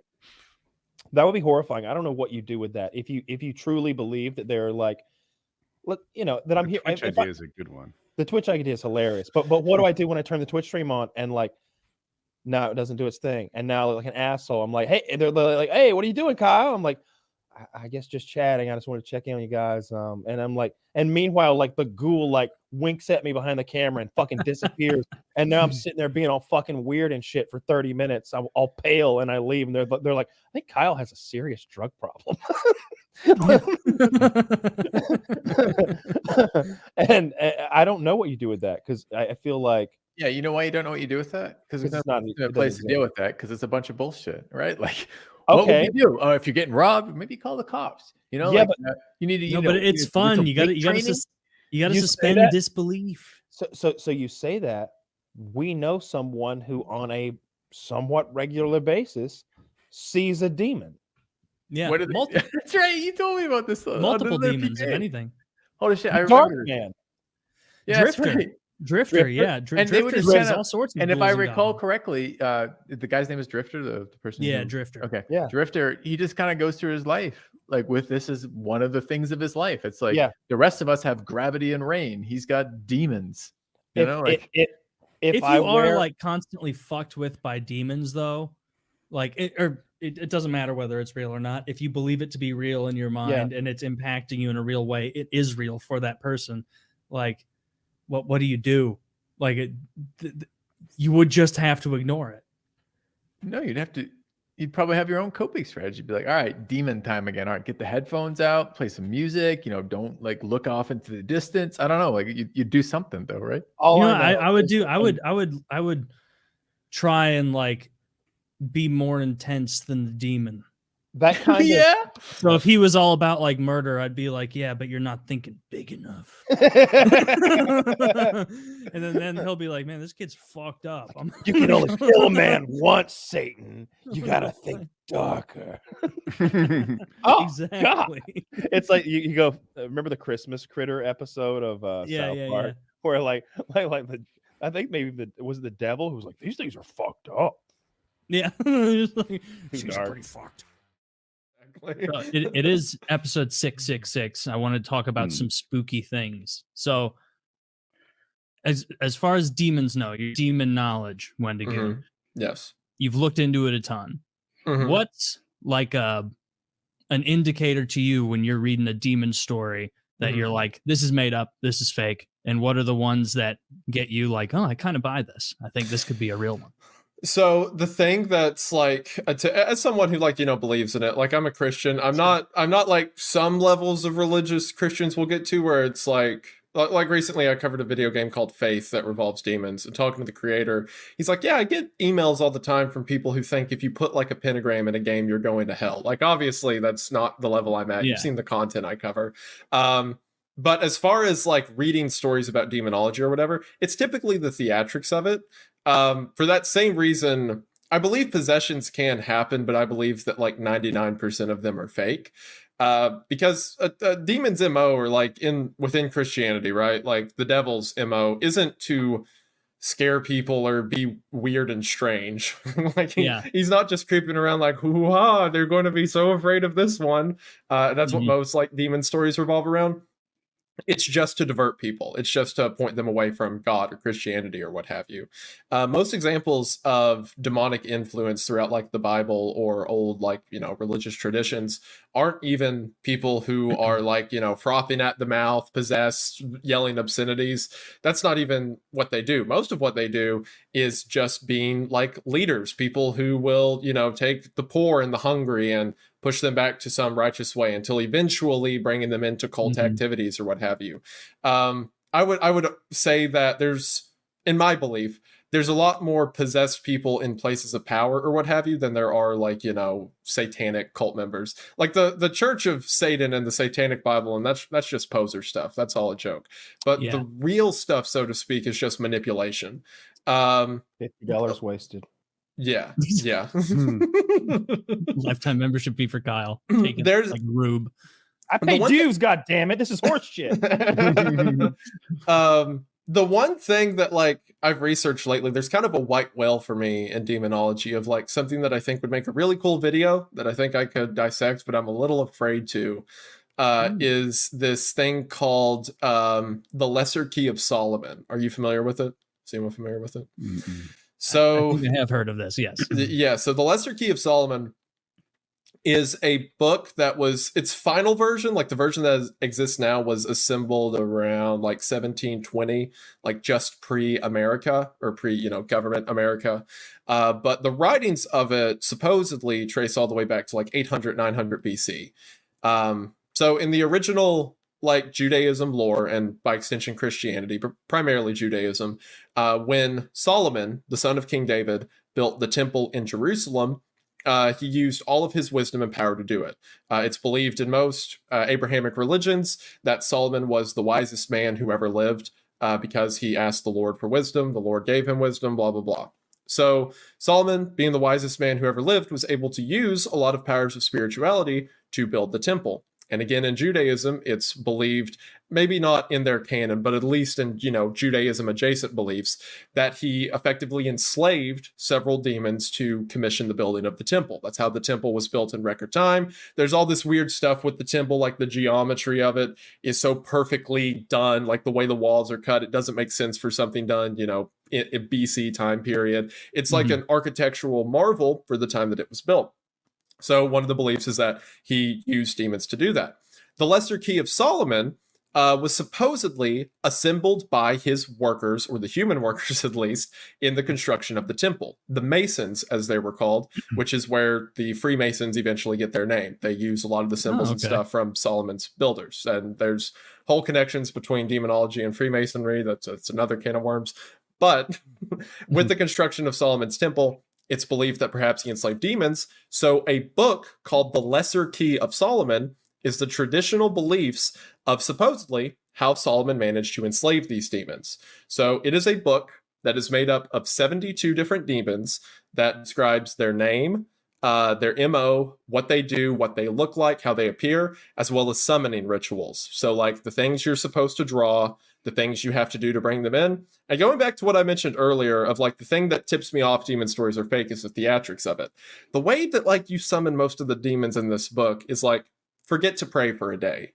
Or yeah, exactly. Yeah, which is so much more menacing than just like, oh, dude, cut yourself and draw blood or whatever. I need a bunch of chickens and exactly. It'll be like, forget to pray for a day, or don't spend any money today. Instead, leave it near your bed, or like put the money under your bed, or stuff like that. Like these subtle things that you don't think about at once, but it slowly lulls you into this idea of either self-reliance or trusting a demon in some sense. Stop looking to God for all your answers. Just, you can take care of yourself. You should be looking to yourself for answers. Mm-hmm. And then by the end of it, it gives you summoning rituals and what you can ask of these demons. So there's some that will give you wealth. There's some that will give you love. And again, the most demonic stories in pop culture are around, this demon wants to damn your soul to hell. They want to curse you and blah, blah, blah. But again, the way it's normally given throughout Christianity's lore is they want to give you good things. They want you to trust them. They want you to come over to their side because their ultimate goal is to point you away from what's true and holy. So because of that, there's nothing in the Lesser Key of Solomon that says, and if you do this, your house will burn down, or you have to sacrifice your firstborn. It's all like, you'll get money, and then everything will be good. Look at that. You did it yourself. And because of that, it is the most menacing. It scares me so much. The concepts of it, it bothers me. Because, like, yeah, you hear all these stories, like you on YouTube, how many, summoning the devil at 3 a.m. videos, whatever. Like, sure. All those are clearly fake. But if someone was to do like a Lesser Key of Solomon, they're like, oh, look at that. My stocks went up this week. How lovely. Absolutely not. It terrifies me. So I've thought about doing a video on that. But again, as someone who truly does believe in it, at least to a degree, I am so afraid of like being like, okay, hey kids, so this is the demon's name, and here's his sigil. Be sure to draw this on your bathtub or whatever. Like, yeah. But the power that a demon could have through you with your audience. Exactly. You could put something out there that was seemingly innocuous and get thousands of people around the world to do it. Rituals, incantations, all sorts of things, sacrifices. Yeah. He's already made me decide to spend money every day. Yeah. I haven't remembered to pray in a minute. I'm going to be honest. I'm a little worried about that. Look, the thing is, if there was a demon out there, like I like the Crossroads demons analogy or not example, and Supernatural. Basically, you go somewhere to the crossroads at midnight on wherever the fuck. Demon's going to show up, make a bargain with this guy. Sort of thing like, save my baby's life. And he's like, all right, but I get your soul in 40 years. That sort of thing. If that were available, there'd be a line. There'd be a line. There'd be a line of people TikToking their deals. Right? Absolutely. Like, yeah. There would be a reality show where the devil could make his own reality show with horns and like hell in the background. Here's last season's losers, and they're back there screaming in eternal flames, and people would come right on the show and try. That's terrible. Yeah. Like basic macroeconomics tells us that as you increase the supply, right, this line, that the deals they strike will get worse and worse. You'll be trading your soul for like a tank of gas. It's a tank of gas that never Economy's runs getting out. tough, Woody. Yeah, I got had by the Crossroads demon because of soul inflation. Eventually, they shut off the markets because the supply of souls is too much, and they don't need to intake anymore. The exporting's already enough of a hassle. It's Yeah, the demonic Fed is raising rates. You can have you can only have so many people who are rulers of the world. So like that's getting complicated. Yeah, you got the demons have to be like, who wants something like less, like way less. Like we'll take Senator, a portion. State senator. I got plenty of souls around here. Senator. How about senator? Wyoming. Anytime, just let me know. We've got a couple positions we can fill out. Midwest states, if you're cool with that. Kentucky's about to open up, I think. You can be the president. Hear me out. Somalia. No, I'd rather be a middle class person. First here. president of Somalia. Dude, what I'm learning from this, you're saying the demons, they aren't traditionally scary in that way, which actually checks out with Christianity. Like they want to imbue you with pride or one of the sins of thinking you can get ahead. But they also help people. They do things like curing the blind by the thousands, curing the deaf by the thousands. The death. Curing the death. Yes. The death. So does that make you give any more thought to the Mr. Mark of the Beast theory? Oh, yeah. Wait, Mr. Mark of the Beast? You're talking about the Mark of the Beast from Revelations, right? Yes, with Mr. Beast. You've seen those people on... Yeah, Mr. Mark of the Beast. Have you seen those people on... I did have not. You had I your should have chocolate yet? Have you taken it into your body yet? Have you seen those people on Twitter? There's a bunch of people on Twitter who are... I should have known that's where that was going, but that blindsided me. Thank you, Taylor. Yeah, there's a lot of people online that are convinced that he's trying to pull the wool over people's eyes by pulling the wool off of their eyes. It's interesting. No, I won't say to Mr. Beast specifically, but I don't think so. that man, I have to give a good transition before I talk about this, or else it could get clipped so easily. Yeah. But not Mr. Beast, but insert another person is similar to a lot of Christian ideas around like the Antichrist, right? Like the purpose of the Antichrist is to unite the nations. It's not that the devil needs to win, he just needs God to lose, right? That's his whole purpose. So like for one, the devil's a losing battle. The devil knows it's a losing battle. He's just trying to get as many souls as he can while he's there. And what's the better way to get people's souls? By, tormenting them, making their necks spin around and like float off beds, or to be an administrator of wealth and, knowledge, prosperity, what have you. Sure. And it's interesting to see like the shift that had, because previous to, I would say, Enlightenment era, all stories around demonic activity were about that. It was always about like deals with the devil that were made, of like the devil was portrayed as like a false member of the clergy, or perhaps a ruler or a king who'd come to people and give them, wealth and wisdom. The stories like Faust, capitalize on a lot of those legends. But then after the Enlightenment era, in time where it like the religious tone shifted from God being prosperous, the devil being prosperous, but God being a true prosper in like the afterlife. Once it shifted to these kind of black and white ideas of good and evil, like the devil, pitchfork, horns, going around trying to torment people. Once that cultural idea shifted, then our stories around the devil shifted. It went from, kind of this person who wants to give you what you want into someone trying to trick you, or someone nefarious looking to cause harm or kill as many people as he can. But again, to Christianity and Judaism, that's not his MO. That's not what he's trying to do. I could believe that about the devil. That makes sense. If you've got some sort of figurehead, he's got his own plans. Yeah. But what about a rogue demon? That seems more interesting to me. So that's an interesting point. It's something I think about a lot with these things, because there, again, a lot of the stories in the Bible around demon, like he's described, or around the devil, Satan's described as the morning star, right? He's described as beautiful, conniving, wise, and stuff like that. But there's also stories about unwise demons, seem like you said, rogue demons, just their own things. Like, for example, the story of the maniac from Gadara. He was a guy said to be possessed by thousands of demons, and he would wander the tombs himself. He had broken chains because the people of the village tried to chain him, and he would snap the chains and run into the countryside. And whenever he approached Jesus, and Jesus looked at him and he fell to the ground, Jesus said, "Who art thou?" And the maniac replied, "We are legion.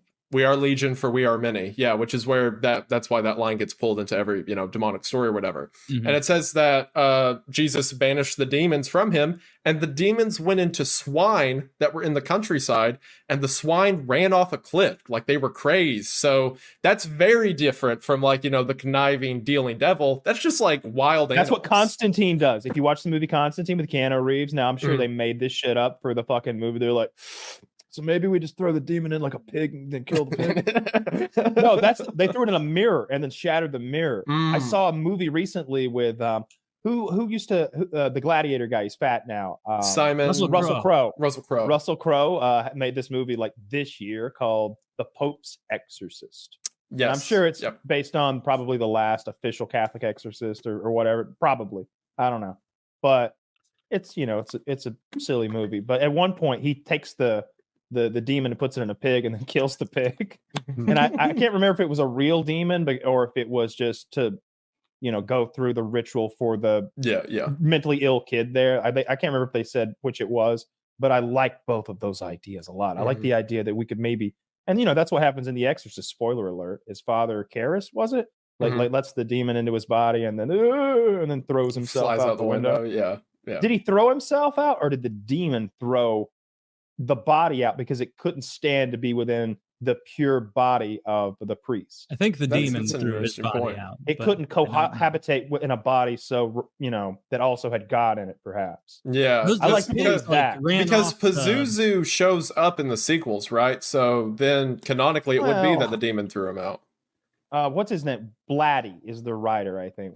He's got three names: William Blatty or whatever the fuck.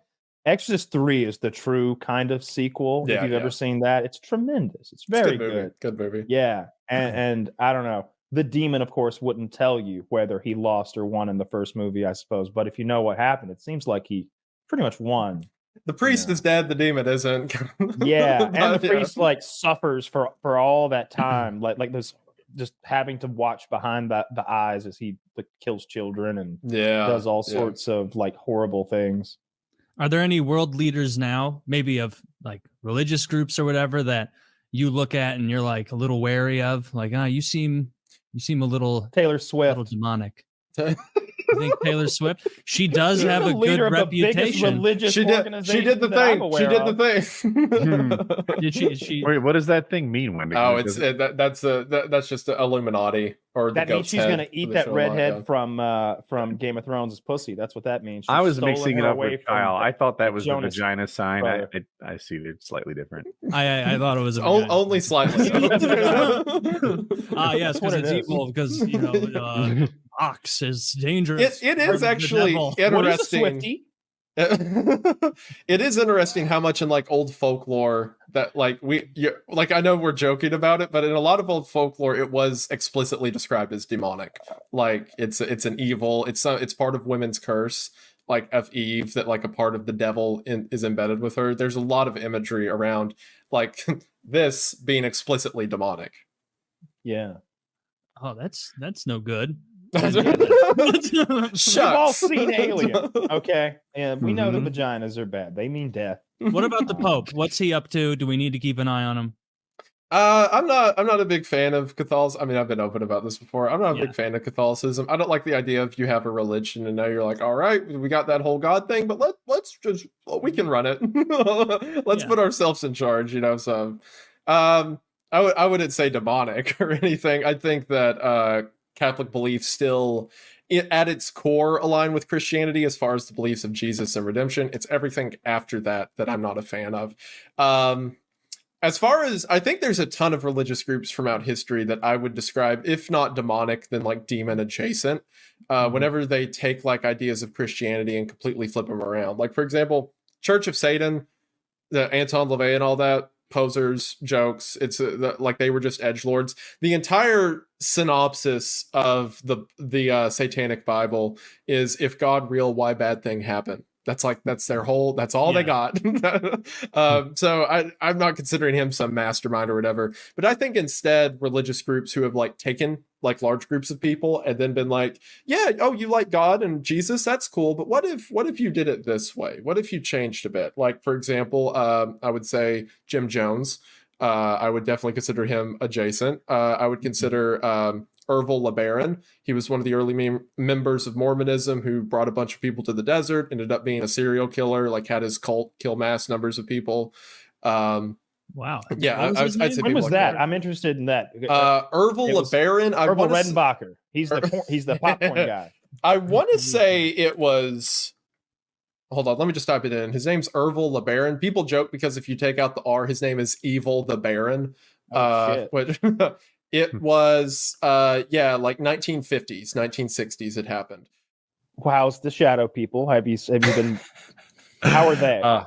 The true question. Very little. I think I saw one shadow person very briefly a couple of months ago. So my office, the door is kind of right over here, just off camera. And I was just sitting here doing my thing, and I saw a humanoid kind of shadow walk by. I looked at it, and I looked down at the dog, and the dog didn't look. And I was like, well, that's probably not real. And I kind of went back to my editing. That's not too bad. No, it's not. It's not. Let's hope that dog hasn't gotten used to the intruder living in your home. No, I've always had to rely on pets for a little gauge of reality. If you hear a weird noise or see a weird thing, is the dog interested in it? If the dog's not interested, it's probably all up here. You've got a whole canary in the coal mine thing going on for your hallucinations. Yeah, pretty much. Those are extremely infrequent as an adult. As a kid and a teenager, not so much. As an adult, very managed. Yeah, mine are very infrequent. I had none. And then, we're hoping that it stays that way, but you never know. Dude, this is just the other night. Like, I had just I watch a lot of like campy, shitty horror movies late at night. I enjoy them. I like them. But like, you still, like, if there's a ghoulish face or something, it might stick out to you. And like, I don't really get spooked too much. It just holds my attention. And I was going to bed and like, I was looking at, those like side, like taller windows that are to the side of your door that you can, like kind of see through. I was walking down my hall and I looked and I saw like an angle off of it that looked like the same ghoulish face of that like monster from the movie. And I was like, I didn't respond, but I felt my heart rate go like pop, pop, pop, pop, pop, pop. And then I like looked a little closer and it was like, oh, that's the light playing tricks. And then I went to bed. I can't imagine spending the rest of the night with what you did, where you're like, it's probably not a demon. Probably, it's almost certainly not a demon. So I think this is a thing that men do and women don't do when they see something scary at night, because I've always do the same thing and I don't know why. When I see something that I don't know what it is in like the dark, I freeze and I stare. I don't want to let whatever it is know that I'm afraid. Yes, but what it really is I'm computing in my mind. I'm like, my mind is like taking that smudgy figure I see and like, like fucking moving it around, CSI, and transposing it, trying to figure out like coat rack. Yep, it's a hoodie on a chair. Hoodie on a chair. Okay, hoodie on a chair with a demon mask next to it. That's not my mask. Oh no. You gotta figure that out, right? Like real quick. I've noticed when my girlfriend would see something scary, it's always and run. Like I think it's the difference between fight or flight. Not that I'm down to do combat with a demon. I want to run too, but it's just not my first inclination. I'm always just like, how a dog will do that like instinctive like pointer thing where like they all stick their tails out and like I think there's something like that with us too. I think maybe so. I hate kind of hunting instinct, investigation, evolutionarily just built in. It defaults to most men. Also a desire to know what the fuck is going on. Because if something is actually wrong, it would be best to know what is actually wrong instead of, I'll just go to bed and not think about it. I saw this really cool thing on YouTube, and they were what they did was they take these blurred images of animals and they show them to people. And at first it's so blurred, it's just a jumble of nonsense. And eventually it's a clear picture of what's being shown. And on frame 3, people can identify the snake because we've our ancestors, the primates that we evolved from, the simians, were so keyed into like evolving the ability to pick out snakes in their environment. They were such a problem. And they said that the eyesight in Asian and African simians was especially acute because those were the ones that did evolve alongside snakes. Whereas the primates from, I can't remember the other region that they pointed out, but like those guys didn't have any snakes. Oh, it was those little fucking cute ass monkeys on like in New Zealand or somewhere like that. They're like, these guys can't see for shit because they don't need to. But like on is it the like lemurs of Madagascar, something like that? But they show the viewer like in the video they've got these frames, and it's like, dude, I didn't know that was a bird until like frame 8. On frame 3, I'm like you can see like the coil and like that threatening pose. It's pretty cool. I wonder if it can't beat a human. Oh, and then they did these brain scans of fighter pilots, bombers. Then they did, then they had like you got me, Superman. Oh, for 3. Strike. Just too high IQ. Yeah. That's definitely true. Like I would imagine spiders. Did they do a spider part of that test, Kyle? No, because no, snakes and spiders are two things that like you could easily step on accident back when like we were in ancient times, prior to ancient, like we're cavemen with barely any communication. Monkeys in the trees. Yeah, monkeys in the trees. They scream about snakes. They scream about birds of prey too, because they're they're smaller, like macaques or whatever. Macaque, is that what those are? Those little tiny African macaque monkeys. But yeah, they can get like scooped up by birds, and so they have like different phrases and sounds, whether they're like "Hey, snake" or like "bird." Like they make different chirps based on that, which is really cool. Tell us about another time the shadow people were. Oh, good. Okay, that's more light. Fun. That's okay. Yeah. Let's see. I saw a glowing and did they always look one time, or did? Well, I've seen the old hag, not the Hat Man. Excuse me. Glowing lights. Oh, you've never seen that? Yeah. Wait. You just said Hat Man. So like my wife I got into reading about does she abuse Benadryl? No, none of us do. No Ambien, no Benadryl, none of that kind of stuff. Or a fun one. I used to live on a property that was formerly owned by a cult, and it was really weird. And it was kind of haunted-y. So some of my Spanish in-laws thought it'd be a great idea to have an exorcism. So I got to watch that when I was a little kid, which was bizarre. Short version, we bought a house way out in the middle of nowhere in Texas. It bedded like 18, but mostly in weird bunk beds that were built into the attic. And it was very fish, like greenhouse, very self-sustaining. And the people that lived there all of a sudden moved like overnight and sold it like dirt cheap. This is a lot to ingest, dude. Who are you? Huh? I'm a lot of people and a lot of things. You were growing up in fucking Waco or something. Like, it's a lot more remote than Waco, but yeah. Damn. The town had 40 people. Oh, David Koresh was terrified of our compound. We kicked him out for his simpleton views. He wasn't extreme enough for us. The house was very weird. There was always weird noises, always weird shit going on. You could never sleep because something would go bump in the night. Nothing like super horrifying or shadow people or whatever, but it fucked with everybody in the house. Mostly would come from my brother's room, which was weird because we thought he was getting up in the night. So we would make him sleep downstairs and it would still happen. Or if he slept up there, he said he would never hear anything, but downstairs sounded like a nightmare. And it happened once when one of my in-laws was at the house and she happened to be a devout Spanish Catholic, and it freaked her right properly the fuck out. And she came back with some of her friends. I don't think they were priests. And they started putting oils on the walls and crosses and "out with you demons," and then shit in Spanish that I couldn't understand, and consecrating and cursing and blessing. And I'd seen scary movies growing up. So I was like, oh, this is really cool. I want to see this. I've never seen an exorcism or a blessing or a demon warding, whatever it is that they're doing, because I don't speak Spanish. I don't know.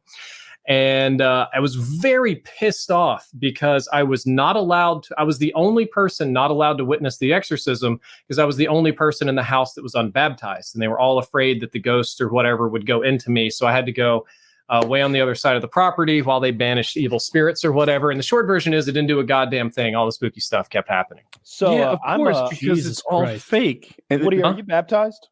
Yeah, I believe these people Drifter? buy NFTs. Drifter, you're not probably. You're not baptized? Me? Yeah. I am now. I'm the only one. Huh. I guess I don't think I'm as remotely You've never religious been as I used to be, so I don't know if that counts, but I did get baptized. Yes. Dude, you're going to hell so hard, man. You know, I don't know why, but like we used to do that thing. Dude, I don't can't know. wait. Me and Woody gonna be fucking high-fiving, riding a tandem bike up in heaven. Oh God, on a cloud somehow. Taylor, I'm not getting any traction. Can I just? I'll hit you guys with a less crazy one, more of a funny one.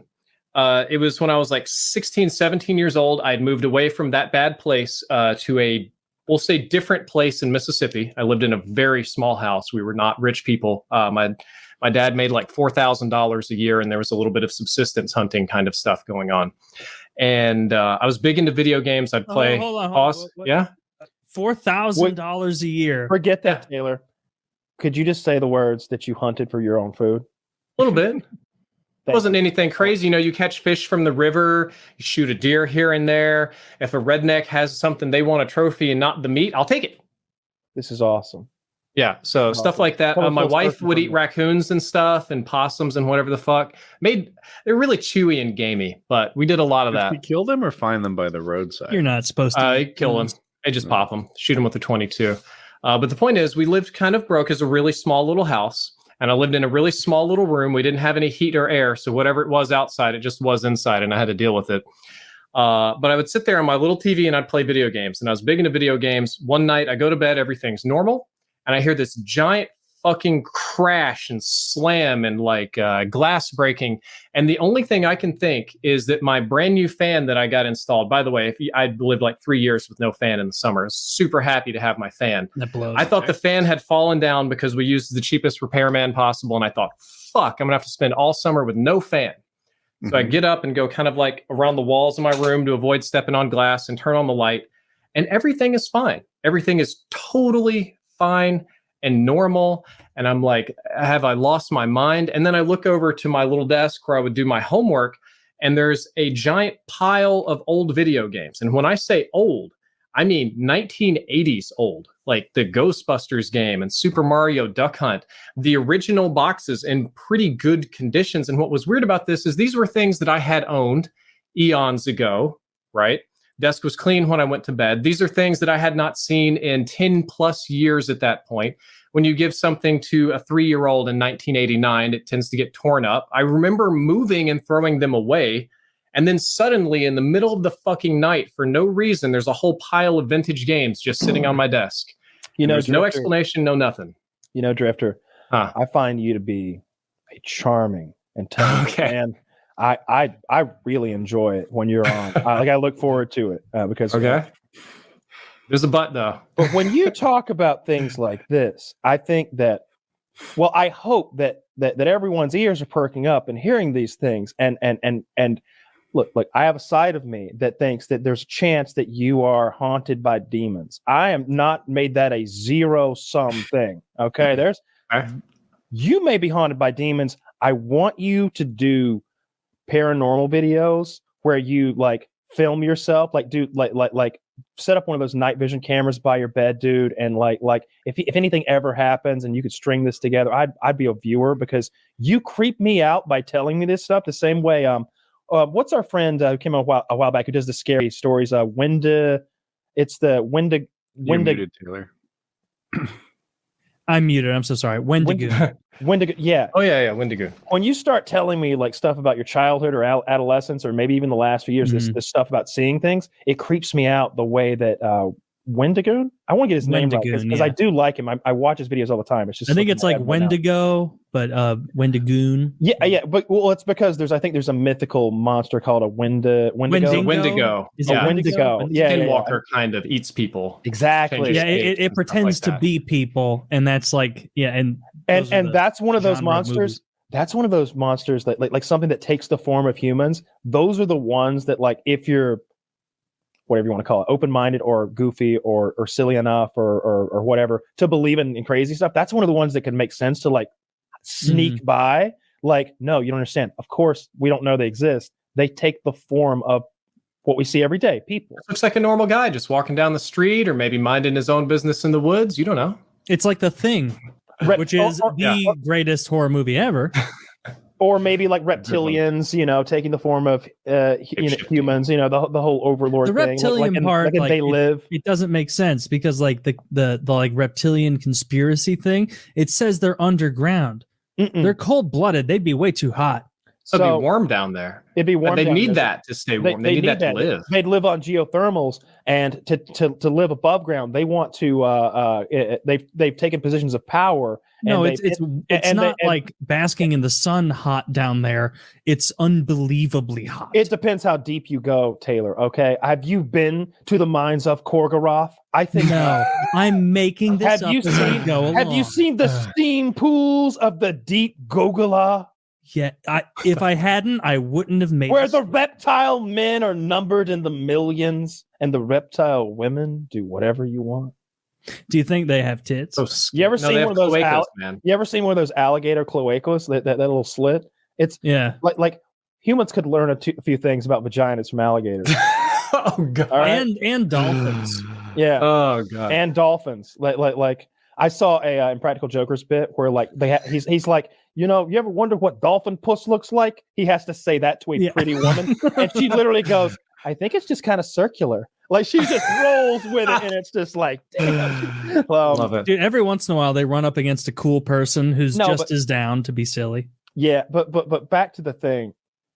I worry that maybe like you're hallucinating, right? Do you think you're hallucinating? Probably. That's the most logical thing, right? And I'm the not most trying to be shitty. I'm not trying to be shitty about this, or like we've talked about this when you weren't here, and I don't want you to think that like I'm doing that behind your back or anything like that. Kyle's fascinated by this whole thing. Okay, I don't get offended easily, so it's no worries. Yeah, don't think that I'm like behind your back, like laughing it up about. No. Or it's ridiculous. I tell these stories because the situation is just ridiculous, and it's interesting to me, like genuinely. Yeah. Last time you were on, Kyle was like, "Guys, we should have stayed on the paranormal shit the whole 4 hours. I'm fascinated." I could go on about that forever because so much like weird shit happened. But the short version is Woody's gone. I feel like he just didn't want to hear this shit, and he probably no. He's I think he's doing some home improvement stuff. He's pooping or getting a snack. Yeah. The reality is that a lot of this happened at a very not so great time in my life. My home life was broken. I was moving a lot. I was stressed out a lot. I was the kind of kid that would have to stay up late at night and keep the shoes by the bed because you might have to bounce like that. And it's very realistic to say that the stress of that does not do good things to the psyche of children. For sure. So as I move into adulthood, these things happen far less frequently. They do still happen. So I think, well, did this shit really happen? Which your subreddit tore me a whole new asshole about this, about supposedly lying or whatever. Oh. But the practical version is I have to think, well, it only happened experientially in here, most likely, because I don't live my life making decisions based on what I think shadow people or demons or whatever the fuck are going to do. I'm a very logical, scientific person. That's what I appreciate about what you're saying, because you're not coming here and you're like Dan Aykroyd, for example, a guy that I really am a huge fan of since I was a kid. I think he's a brilliantly funny man from SNL and Ghostbusters and all the writing he's done. But he's a whack job when you hear him speak. And when he talks about aliens or secret societies, and he's got that really, really quick Chicago accent, and he's explaining it to you, and you're just like, Crystal Skull vodka. And then you start talking about aliens, and you're just like, okay, you're a whack.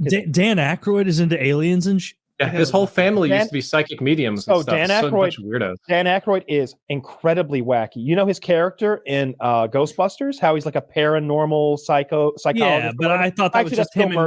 No. Well, they were all kind of paranormal. A lot of the wackadoo writing is him going to Ivan Reitman, who just passed away, and being like, "Oh, we got to have some stuff about the occult in here." Like they wrote that fucking movie, and he has always been wacky like that with the occult, conspiracies, aliens.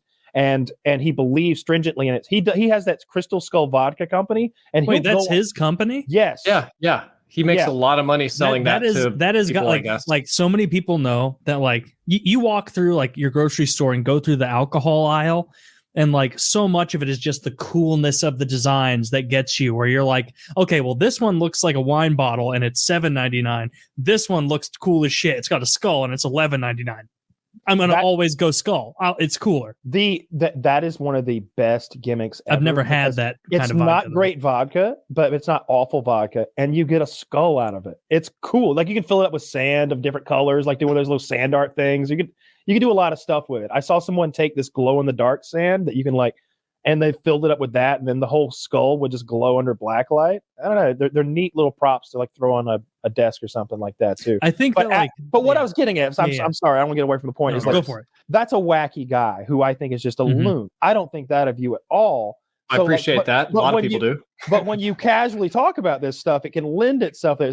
But what I see from you is not someone who's trying to convince me that there are paranormal things happening. It's someone who's telling me about what you're talking about, your mental illness essentially, and how like traumatic events have triggered this more at certain points in your life, and how you basically see things that aren't there, and I don't know how you cope with that, because if I thought like right now I've got my monitors in front of me, some lighting and shit, but like across that room there's a door over there.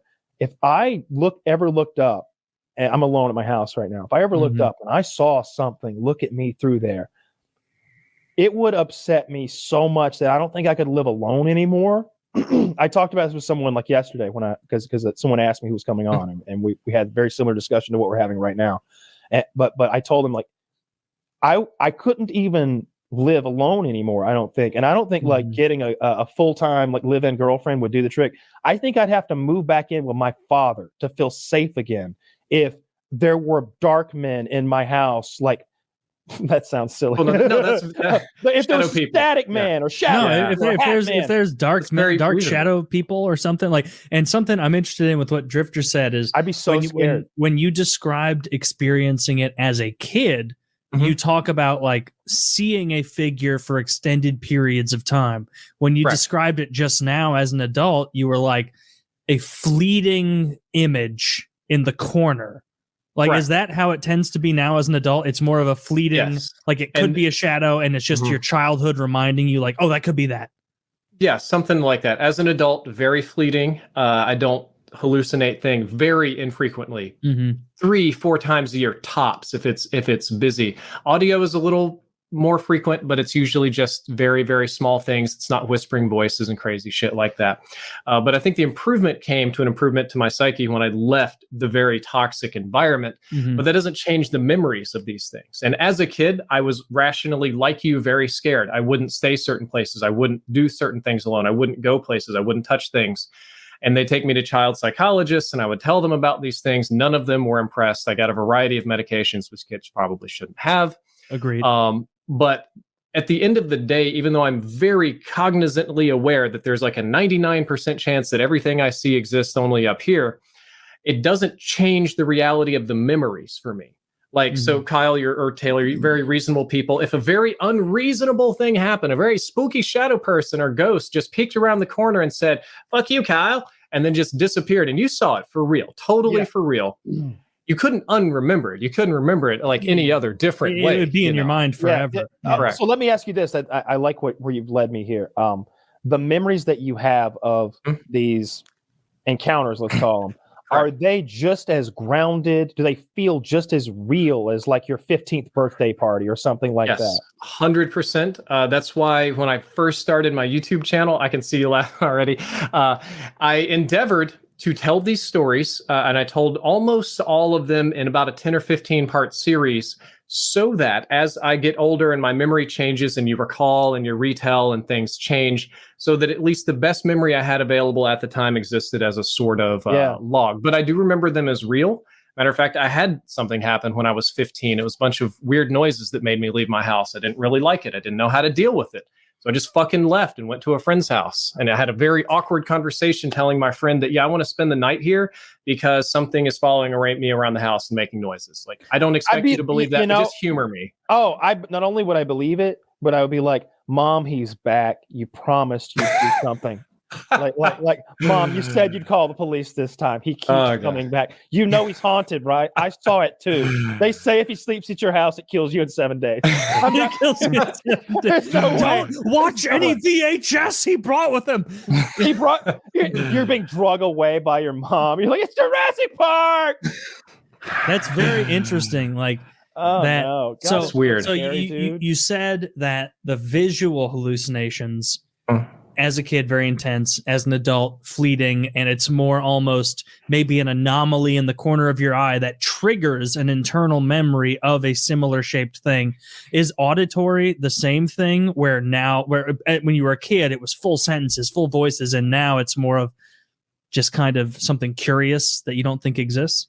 Well, weirdly, I had no voices as a kid. Nothing really talked so much. Every now and then you would get thoughts that weren't yours, so to speak, more of an idea and less of a words, a voice babbling. Time out again. Okay. Okay. So up until now, again, I don't know much, but up until now, it seems like you've described a lot of things that seemed like they were external. You experienced them as external events, but now you described something that you experienced as an internal event. Something where you had a feeling or a thought that didn't feel like it was yours, which is a maybe a sister mental illness, but I don't think coincides with the same mental illness. I wish next time you come on, we're going to have a doctor here. Okay. Yeah, you can bring a doctor. I'm sure I'll give them all sorts. I'm keeping doctors busy right now, as a matter of fact. And I'm glad that you're open to it, and you realize that I'm not trying to like make light of this. That I'm genuinely like interested. I'm glad, and I'm telling these stories because they're interesting. I think it is interesting content. It's very interesting content. Who was it that? When was it that you were like, Lord Satan, I invite you into my willing vessel of a soul. Invade me with your dark hatred. I was with my. This was the first vacation I ever went on with my wife, and she like believes in demons and all that stuff. And like we'd been dating for maybe a year. We went to Florida, and we were sitting watching a scary movie because I'm big into scary movies. She isn't as much, and we're watching the movie, and she's like, I have to go to the bathroom. Pause it. And I'm like, okay. She's like, also get up and turn on all the lights so I can go to the bathroom. And I'm like, we can see the bathroom from here. We can see the light shining out into the hallway where the bathroom is. And she's like, but it's so scary. I don't want to, like, and because it was like a demonic kind of scary movie. And I was telling her, I'm like, you know what spooks me out are like those creepy, ghoulish people that might come and kill you in your sleep. But what spooks her are those demons. And so like she got up to go to the bathroom, and to like freak her out, I was like, babe, this shit isn't real. I'd been telling her that, like, this isn't real. Like, it's okay. Like, settle down. But she got up to go to the bathroom, and I was like, see, none of this is real. Watch. Satan, enter my soul. Use me as your vessel. Lord of darkness, I will do your bidding for whoever you choose it. And I like did that for like probably 30 seconds. And she was like she was like, stop it. I'm serious. Stop. Don't invite Satan into your heart right next to me. And I'm like, I'm joking. And if I'm not, he's so tricky, you're not going to know. Like, if he totally consumed my spirit, I guarantee he's more articulate than me. He's going to convince you that nothing happened. Like, but this is exactly what he'd say. It's a very, very, this is just what now Satan let's go. He'll make love to you far better than I ever could. That was like, she hated that. Allow me to do your bidding. So I saw the movie Hereditary, and it was like demon based. And after that, I like caused quite the ruckus with a few people, because you'd be surprised how many people hate what you did.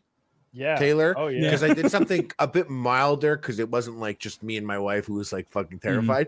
But I would put on YouTube the incantation to summon King Paimon. Oh, so I would like put it on, and it's like a scary mantra that's like repeating. Yeah, and I would like put it on, and it does sound bad. And I have like full grown men friends that are like, turn it off, turn it off. They're like at the front door. They're like, I'll leave. And I'll never come back again. Can you fill me in on what King Paimon? You don't know about her. So it was like the 13 Kings of Hell or something. It's a real demon. Yeah, I mean a real demon. So yeah, I mean, he's in a demonology book. So like it's the bad guy from Hereditary. He was the demon, like influencing everything. The whole cult was worshiping him, and they're summoning him and putting him into a vessel. Spoiler. That's the whole point of the movie. I thought it was just a Hereditary thing. I didn't know that. Nah, it'll fuck your wife up if demons scare. Wait, you've never seen Hereditary? No. I mean, I thought King Paimon was a Hereditary thing. I just looked up. Oh, and no, it's like real. Got a big long history. Yeah. I went down that hole once on King Paimon. You summon him if you want desires that are monetarily, like a money thing. He can help you there. Because there's different kings of hell that you would ask the help for different things. Demon. King Paimon is like sounds like my God, you know what I mean? Helps you out. My people be praying to him. And then he has he also summon him if you want your enemies to fail, which I always thought was such a funny, petty like desire to not have success. You get him if you want your enemies to fail. He's Isn't that the like petty demon. just wanting to win? No, No, no, no. involve you. No. You're not It's even involved. It's not. It's what's it? It's a quote from a movie. It's like I want for no one else. Oh, it's from There Will Be Blood. He's There'll like, be blood, I want yeah. for no one else to succeed. Succeed. It's not enough to win. I It's want really no petty. one else to Yeah. Enough that succeed. I should win. I got the symbol tattooed on me, and I crypto crashed and I lost a lot of money, so it doesn't work. Shit. I'm looking up what the chant is. I'm not going to do it just in case. Wait, what is you know, that? This You is the haven't real lost it deal. until you sell it. What is that tattoo? It's the symbol from the it's the payment symbol. Yeah, it's he's a got real the thing. Pyman. Yeah. The one with the curly things there. And you put crypto? Crypto crashed and it doesn't work. He was hoping that Pyman Let would me help tell him you out. something. This is a demon king. So when he made Bitcoin worth 70K, that was on you to cash out. I guess it was. Like it's Lord a Pyman, demon. why It's have not you going to left keep me? going up. You got to know when to cut your wins and walk away from it. Lord And I Pyman's say like, that as someone "I who gave you also such has wealth and Bitcoin you and never did not sold." sell any. Dude, that is if Christianity is real, you're going to hell so quick. Yeah. You're not, dude. Yeah. You're not gonna fool Saint Peter at the front gate when he's like, "What's that? A band?" No, he's gonna know. He's gonna know. Well, it's like if Christianity is real, you can be forgiven for anything. So be like, hey man, hit me with that eraser. You can be, but you're gonna have to burn that off with some boiling holy No, water. Or there's something. no You're gonna way. get there, and Saint Peter is gonna be like, I know Lord Pyman, the king of hell. You've got his name written on you, bro. It's like showing up at Harley's house with a fucking swastika on your forehead. Yeah, I'll just He's be not like, gonna let you in. I'll just be like, I was the first God commentator ever. Like, give me a pass. You know? Well, if Taylor showed up with a swastika on his head, I'd be like, "You're crazy, man. Come on in." Crazy for that though. Peter's like, look at this guy. The ball's on him. It's like, Come oh, on this in. is inappropriate. Let me get my white hood, cover this up. If Taylor showed up at my house with a swastika on his head, I'd be like, "You're crazy, man. Come on in." And even though I know Kyle better, if Kyle showed up with a swastika on his head, I'd be like, "I'm scared." Oh no, it's snap. You'd be like, okay, well, Taylor's clearly being like weird and ironic. He's being a goofball. Kyle has made a decision. Yeah. he made Look a at Kyle's physical presence. He is the superior race. Like, it's not a race, it's just him. I would say that if you showed up at heaven with that tattoo and they were like, "Well, this guy, get him out of here," they'd cast you to hell and you'd pull up, and like King Pyman would be like, "Fucking love a Pyman stan. Hell yeah. Grab a seat up here up front." Yeah. It would be like if you went to prison with like some gangster tattoos and they were like, "Yeah, you're a Crip? Where?" And you'd be like, on the east side. And it'd be like, "East side of where?" And like, Chicago. "You know Big Mo?" "Yeah, I know Big Mo." The guy would walk away and put in a phone call to Big Mo, and they'd kill you the next day when Big Mo didn't know you. That's what would fucking happen. And they kill you over and over because it's hell. But Lord Pyman is just going to kill you every day for all of eternity for repping his ink. Do we know that though? Is that what he's gonna do? He's gonna like hurt. He's going to maybe be like, maybe "Did you he'll be ever like, pray to me in the black tongue?" You're gonna be like, "Well, no, not specifically." I just like the movie, man. "Did you ever spill virgin blood to me?" No, I just like the movie. I just like the movie. Like, Oh, it's a cool that doesn't design. cut it in hell. it is. that doesn't cut it in hell. No, The I Toni think Collette though, she's so they'd good. be accepting We don't of you. have They'd cable love it. here. They'd be like, "Come on in. Your mom and dad are here already. Your grandparents are here. I The imagine whole they have family's TV in hell because of your tattoo." I imagine they have TV in hell, but it's the old antenna from when we were kids that you've got to like flip through the channels and it's all fuzzy. You got 4, If they have like 13. TV in hell, what's playing? Andy Griffith Show. You think that's the worst show imaginable? I think if you had to watch it for all eternity, the sweet, like, How about this, Kyle? Here's your hell. You have to rewatch the last 40 minutes of the last episode of Game of Thrones. That's the only content you can ever see. Oh god. oh, that's pretty rough. No, the last half hour. Not even anything good. Anything over and over is awful though. Like if you had to watch your favorite thing over and over, you would be done with it in a day. You know, that's probably what hell would actually be if they were being creative. It'd be like, oh, what's Taylor's favorite movie? Oh, The Lord of the Rings. Well, then enjoy The Lord of the Rings for eternity. And then they would just in the TV show, it's a graphic novel, The Preacher.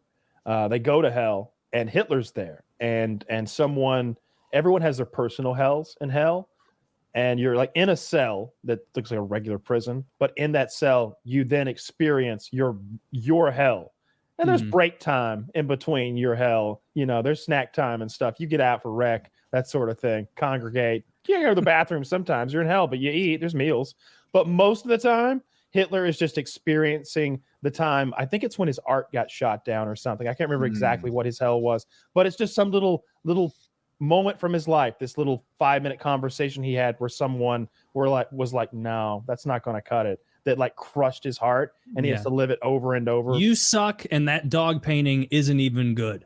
Yeah, I can't remember exactly what it was. It's been a while. The first season or two of Preacher is really fucking good.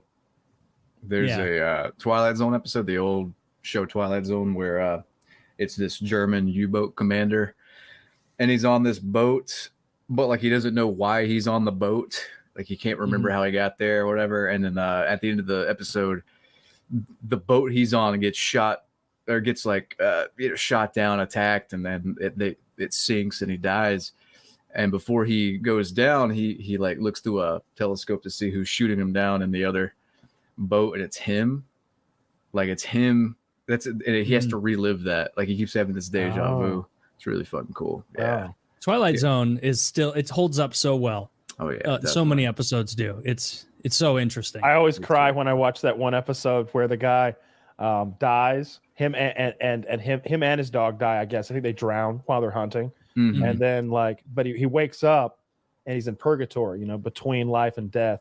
And the devil is like tempting him. He's like, come on, heaven this way, come on in. And the guy's like, oh, it's terrible that I died, but sure, let's go to heaven. And he's like, but no dogs. And he's like, and the dog's barking and growling at this guy. And he's like, Rufus can't come? Nah, no dogs in heaven, sorry. Rufus can't come, I don't want to go. And he keeps walking. And then, like, down the path, he finds the real angel. And he's like, well, of course dogs are allowed in heaven. That was the devil back there. Rufus would never lead you astray because he's a good boy. And I'm sitting pretty fucked up. We let him hang out near the door, right? I was getting mad at them. I'd be like, bro, can you get a little faster, please? Couldn't you? He almost got me. So my mom might not come here with a dog and have what if the dog could swim? He would have been in hell. Such horseshit. I mean, I would have been fooled by that. Satan tells me, well, no, dogs aren't allowed in heaven. Sorry, it's a relationship between you and Jesus. I'd be like, damn, that sucks, but that does check out. Like, all right, I guess I'll follow you into the lake of sulfur unintentionally. There's one where it's like a burglar is robbing this place, you know, and the fucking alarm goes off and he gets gunned down by the cops. And like he wakes up after getting gunned down, he's like dead, you know, it's like his soul wakes up. And it's like a little guardian angel comes and he's just like, hey, I'm here to, you know, like guide you through. And he's just like, okay, well, I didn't expect to go to heaven, but all right. And he's basically just giving him everything he wants all episode. And like at first it's really cool, but eventually it's just like there's no challenge. Like he's going to the fucking Vegas slots and he wins every time. And he's just like, at the end, he's just like, this place fucking sucks. I want to go to hell. And he's just like, nah, I think you fucked up. Like this is hell. Like this is hell. Yeah, you're already here. Yeah, you always win. There's nothing. There's no challenge. No risk. I had something I wanted to talk to Wendigoon about. We can jump in with that. So, I know from your channel you're very interested in these mystical woodland creatures and things. Very not just woodland, all over the place. Of all those you've researched, do any of them at all like trigger a thought in your mind to be like, this would be real? Or are you mostly at the end of it like, I can't buy in? I do think that there is a large case for a lot of like ocean creatures, for one, right? So I'm going to leave those out of it because that's cheating, right? Okay. Okay. As far as like, so I'm from Eastern Tennessee, right? So I spend a lot of the time in the woods, do a lot of camping, and there's some weird stuff that goes down you just don't explain. Like just some noises, some carcasses you find that you're like, this is not right. And I'm also like, a Christian, a Sunday school teacher. So I also have the thought in my head, like, maybe it's just a demon. That makes me feel better for some reason. Yeah. So if there is any like supernatural or cryptid, so to speak, creature that would exist, I would probably say it would be in line with a lot of mythologies that go along the lines of like the rake or something like that. And I don't think maybe any one specific one of them is real, just maybe like some kind of creature that's unaccounted for, just something that isn't quite on the records yet. Sure. It's not an entirely out there, like, Bigfoot with antlers and giant wings. As much as I love the Mothman, probably not. But just something that we're not entirely aware of yet, that makes some noise at night that we don't pay attention to. Yeah.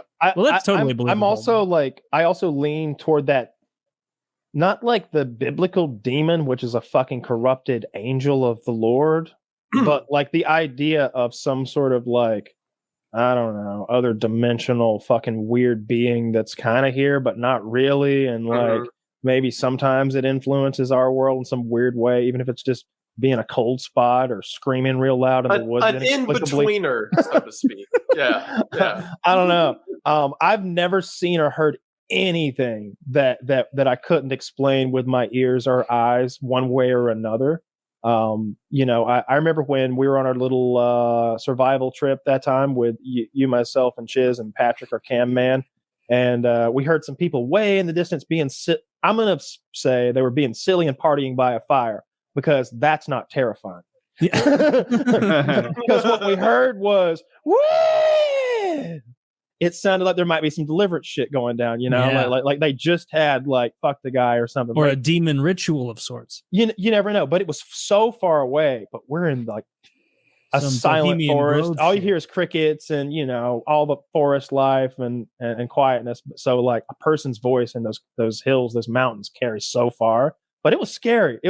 I was glad we had guns. I was like, I'm not worried about it at all. We've got fucking guns. I kind of hope they come over here and start some shit. Actually, let's go see what they're yelling about. You better hope that it's like a physical being. Your guns are going to be nothing against demons. Well, then we've got a cameraman. We're all millionaires now. We're the first ghost hunters to actually find a ghost. The reason if medals are going to be on us like Soviet commanders, it's going to be nuts. The only thing we know for sure about ghosts is that if you like see one verifiably, like they probably are going to kill you, right? There'd be a lot more people with better stories. We're the first men to beat up a ghost in the forests of Georgia, and our boy Patrick filmed it. We're cutting Chiz out of this. It's a union thing. He took his tent flap, his rain guard, and choked the fucking ghost out. There was so much cosmic energy imbued in it from his anger earlier that day that he could choke a phantom with it. Makes sense. And we take a phantasm like prisoner. We'd be the first guys, so I have no fear of a phantasm or ghost. I would love to die that way if someone records it. It'd be cool. That's how I'd love to die. It would be cool. I'd like to be taken out a long time from now. Like at 91, there's no way I'm making it to 90. At 71. Here's the thing. I think people that are our age, we still do that thing where 70 is so goddamn old, but every day 70 gets younger, if that makes sense. Like the people who will be 70-year-olds today are way better health-wise than 70-year-olds 10 years ago.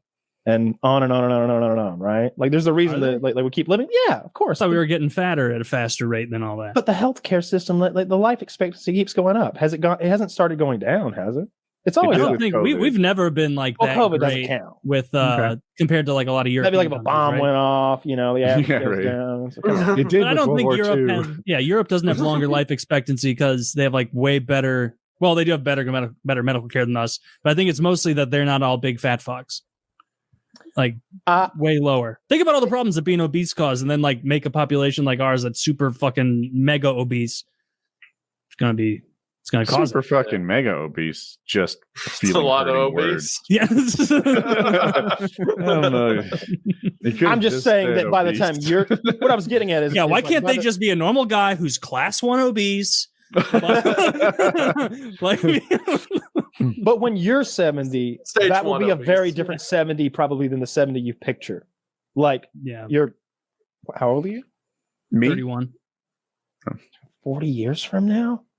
We're talking about like 2060 something? Like 2060. That is a long time from now. I feel like we've got the spaceships then, right? Like we're on Mars in our Mars cars. Like it's 70, right? Like we'll get to see it then. They won't let us go up there, but your grandkids will get to go. 2060, Kyle will and have maybe one of my reliable dogs. I mean, yeah, it could be like that. That's crazy. Wow. What did you do? Maybe it was a weaker strike. Upset the Lord. You know what it was, Kyle? You know, remember post show last week when we were talking to Wendigoon and you said, I was talking to Taylor and we both agreed that we would not do a joke about selling our soul to the devil. Yeah. I wanted to do a bit on the show where Woody sold his soul to the devil, but I didn't even suggest it to him because I was like, I know that he's an atheist, but he wouldn't sell his soul to an like, all right, here, imagine this is the bit. A guest comes on the show and he has sent Woody the paperwork already, and there's a Lancet in there and everything. He's got to prick his thumb, put a bloody fucking thumbprint on a real contract that says that this man, as an arbiter for Satan himself, gains access to Woody's eternal soul. And it's a well-written contract and everything. I wouldn't sign the contract, is what I'm saying. I wouldn't go through with it. I will sell you my soul for a crisp $20 bill every week. You know, I'll just make it a recurring. That's the Halloween episode. We've got to find someone to buy his soul. Kyle, you want to go in on, want to split Woody's soul? $10? I so want to buy his soul. Let's both give him $10 and we will be co-owners of his soul. What if like immediately our lives improve and his collapse? Like immediately. Your bench goes up 75 pounds. You're like, what happened? Well, that makes sense. God. You guys would have split mine. So. Yeah. Yeah. You just get more powerful in every way. But every week, Woody looks like the guy from Thinner. He's just like becoming tiny. Yeah. Like the crypt. He's turning into the Crypt Keeper a week. He's looking more and more like a Mexican alien every single week. Just kind of crisping up and fading away.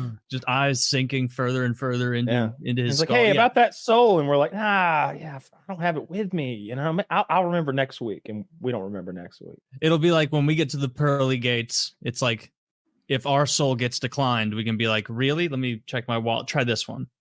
And they'll be like, this is an even worse half of a soul. It belongs to the devil. What are you doing with this guy? And it's like, oh, well, you're right. I guess I don't want we shouldn't bring his soul to heaven.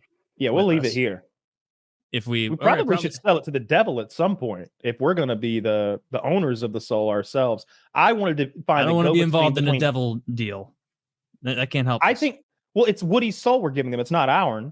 You know, if it were that, then I wouldn't. Yeah, but God's gonna know that we were middlemaning for the devil. God's gonna know that we purchased Woody's soul. I don't think that we're getting out of this. I think that the reason we purchase it is to keep him from selling it to Satan. Would Woody rather have his soul possessed by the Lord of Darkness or two retards? Clearly, us. I kind of. I wouldn't do anything with it. I'd put it in my. The whole thing. You want to actually sell? Oh, well, I was being more benevolent. I was thinking I would take my half of the soul contract, put it in there in my safe. In the business of flipping souls, it would seem.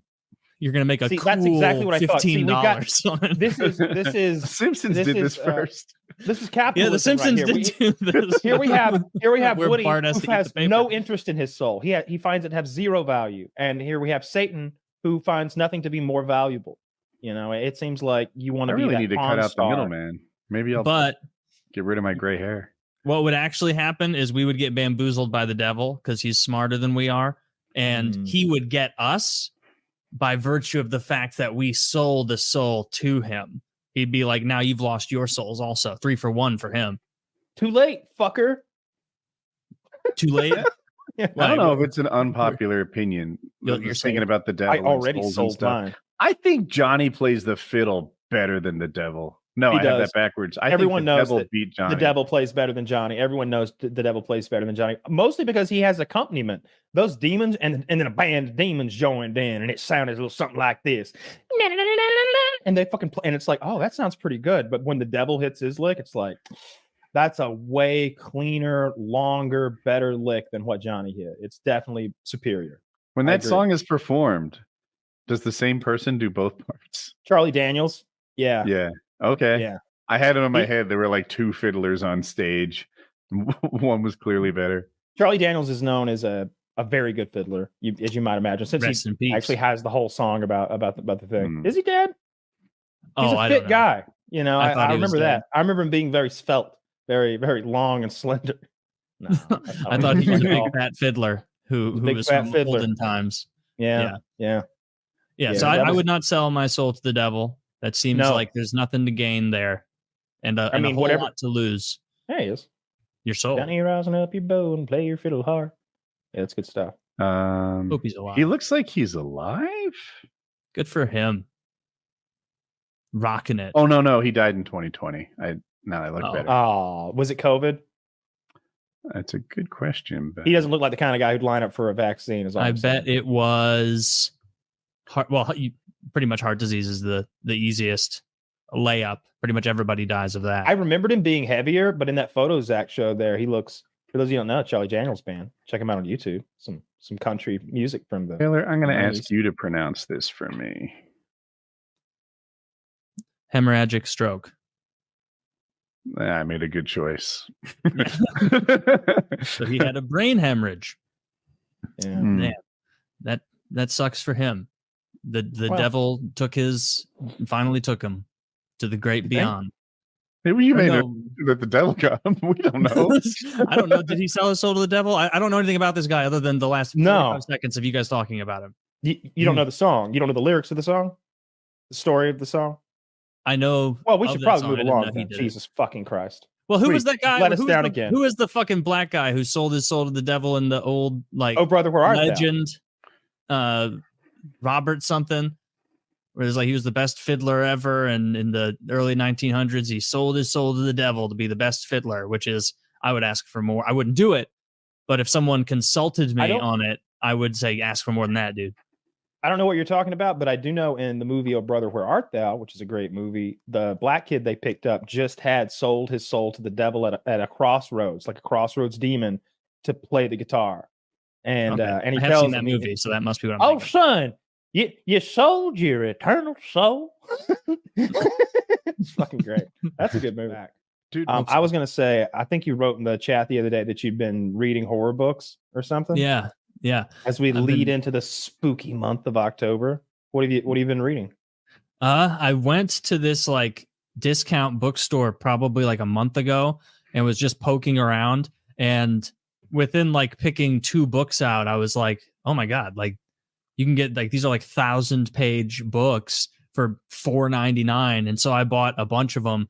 I got the Necronomicon, which is the compilation of H.P. Lovecraft's horror short stories. And I've read most of that now. It's very good, mostly. I've read like a lot most of that too. anthology. Have you? Yeah, of Like, course. I'm a big fan of H.P. Lovecraft as most. Well, Yeah, I don't like read too H.P. much Lovecraft. about him, or you might like him less. Oh, you'll love him. I know. I know his cat's name. If you know that lore about him, but yeah, that was what was that? Yeah, that was him. That was him who named his cat the N-word. I'm pretty sure. So that you know that who flew else in had the a pet? 20s. Wings of Redemption, also one of my favorite soundboard clips. It's Wings. It's not altered. It's just Wings saying, "I had a dog named Ninja." And it's like, yeah, Jesus, yeah. dude. It's like you were born in the late 80s, Wings. Like that's not, or mid 80s. I don't fucking know. But yeah. Anyway, yeah, the Necronomicon, 86. I've been reading that. That's a really good one. But like I won't say it's like all a banger or anything, because like any anthology book, there's big wins, big like where you're like at the end of that short story and you're like, fuck, I wish this was fleshed out more. I wish there were 500 more pages of this story. And then there are other ones where you get like 15 pages into the 30-page short story and you're like, this one just isn't doing it for me. And then you just flip to the next one and go Stephen there. King has those. I read like Yeah. I don't know, one of those anthologies with just tons of stories. I have I bought a couple giant books that were sci-fi anthology, and like I don't have nearly as much experience reading sci-fi as I do fantasy and horror, and so I've been doing that more like just before bed. Like I'll read a few of those. It's just called like they're compilation books from like the 2000, like 1998, like, and it's a bunch of I just say they're older books because I don't even know what you would call them. It's just like the best sci-fi, of 1998 or whatever. And it's like 1,200 pages of short stories. And what I found with sci-fi is that even more than horror, or maybe it's just I enjoy that genre not as much as horror, is like real early in stories, you'll be like, oh, this is just stupid. Like this is really bad. But then the chasm is so great. There's other sci-fi ones where you're reading and you're like pissed that it ends, where you're like, fuck, that premise was so good. I wish this author like fleshed it out further instead of kind of leaving a cliffhanger. Some sci-fi books have me going at like, if my brain was an engine, it's maxed out. I'm redlining to keep up with this fucking book. Like, wait a minute, I need to visual. Like Three Body Problem did that a lot to me. And I kind of like that. I kind of like trailer for that's out. Oh, yeah. So I like a book that makes me work at it. Yeah, I've got I've got a thriller anthology book. It's called Thriller, I think. And it's maybe Stephen King edited it, or some like well-known author edited it, and it's got a bunch of like thriller style stories in there. I don't know why. I just saw they had a bunch of anthology style books available, and so I bought like 9 of them, and it was only like $50-$60 for probably 15,000 pages. I found a website a while back where you could just buy boxes of books and you could pick the genre you wanted to purchase. And every time I try to wait for them to restock, they're sold out of sci-fi and fantasy. And it's just like, oh, do you want 25 pounds of romance novels? It's like, fuck you. No, I want 25 pounds of sci-fi and fantasy. That's how they sell them, like by the pound. You just get a crate full of books. I would do that. I would definitely do that. I wanted it, but you know what it'd be? It'd be like that time I bought all those magic cards. Oh yeah, they're just all trash. I was like, "What do you There's mean a lot of land in here." Oh my god, we're never going to run out of land. It was so. I think I bought. Do a horror box. You like horror? I think that was always sold out too. I should check again. It's like 3 months in a row that they didn't restock. But I have a lot of books here that I haven't read. I'll send you a picture later of the library is a strong word of the book pile. The bookshelf, not even a shelf, just a pile. Well, the shelf's full, and then the second shelf's. I've got 2 or 3 shelves full of a bunch of stuff, but a lot of it's fantasy, and a lot of it I haven't gotten to. But I like the old stuff. I like I like Jules Verne a lot, and I really like the all the Cthulhu stuff. I really like that, but then the more I learned about your boy. He's a real he's like the OG incel. That guy was a fucking loser. Lovecraft? Who cares as long as it's a good story? Fair enough. As long as it's a good story. It's because you talked about selling your soul to the devil a couple weeks ago. That's what it is. Things have been going wrong. Apparently, it's hard to sell yourself soul directly to Satan himself, but there's like 16 demons or something. And I was reading up, and like each one, you would approach that demon because they provide help with X, Y, or Z. There's like the same way, like, oh, this is Saint Christopher. It's for when you lose something or whatever that nonsense is. There's like a demon for like gaining power over people, or maybe a demon for gaining possession. There's like 16 or 18 of them. I imagine the demon that gives cash just has a line out the door, right? That like also health issues, maybe financial value comes to mind, but yeah, the health issues demon. Yeah, that seems like a risk. Yeah, but if there's any actual demon worshippers out there who would like a fresh soul, let us know. I'm currently looking around for someone who's interested. Looking for a good deal. Yeah, Josh, would you sell your soul to the devil for something? Because Kyle and I are big time team. Don't sell your soul to the devil. let me lay out the Woody scenario. doesn't care. Woody treats it like it's some blasé thing. Yeah, let me lay out the exact scenario. So I won't get competitive offers from the Tooth Fairy. So I'm talking about getting a guy in the call who's an actual like demon worshiper or some sort of grand wizard of them or some such, and he enter into a contract with Woody. And meanwhile, Woody has a piece of paper that I've mailed him that has the contract written out, and then he lances his thumb, puts a little bloody thumbprint on there, whatever, and agrees to sell his soul to this man as a middleman for the devil, I suppose, or some demon, and make the whole thing official. And I was just saying, I would not do that. No, I don't think so, man. I mean, like, theoretically, I don't remember ever having been just a soul. If you're signing this contract, that means it exists. You're going on to somewhere. If that's true, this paper proves it or whatever, then I don't want to risk the ownership of that. I don't know. I'm just going to take my odds. Contract doesn't just prove that the buyer's stupid. If that's the case, then sure. But I mean, if we're talking about this supernatural paranormal scenario where you're going to get this result for your soul. I'm not sure. No, we don't know. I am not sure. I am 99% sure that my soul will not then be in possession of a demonic, otherworldly being. Oh, okay. So you're saying just in case. Sure. But in case. Yeah, this is like a PKA fan motherfucker. That claims. I've never had a car accident in my life. Every time, clickety click, clickety clack, buckle it up. Not selling my soul to any no. I guess you got a good point. It's a little bit too high risk for potential reward there. I guess you got a good point. Even if you take that philosophically, if it's a 1% chance, of this eternal thing going on, then maybe you're right. Maybe you shouldn't trade it for the next 50 years of success, Let's say that you're not selling your soul. That selling somebody else's done. Death or $10 million. It's not 50-50. 99% chance you get the cash. Would you roll the dice on that? Nah. How do you die? Quickly. Instantaneous death? Yeah. Do you know that you got it wrong? It'd be like the hit the button and fall? Where you do sort of a painless turn into dust. I didn't think I'd make it this far. And me too. You didn't think you'd make it to 37? Oh, I thought I didn't think I'd make it to 30 like 10 years ago. I thought you were going to blow yourself up. Every time I pulled that trigger, I was like, "Here we go." You did almost die a couple times. That's true. I figured something would happen. I just recently saw on Twitter that video. Oh my god! It crops up every once in a while, and everyone's like, "Where's FPS Russia? I wish he would come back." If you think of it like, that, right? Where like I don't even know I've gotten it wrong. I'm just gone. Yeah. Why not push the button? You'll never know what happened. Either A, now you've got $10 million. Or B, silence. Ride's over. You do that a 50-50 shot. You would hit that button. I thought he said 99. No, I said 99 to 1. Oh, 99 to 1. Okay. I'd give you better odds than that, Taylor.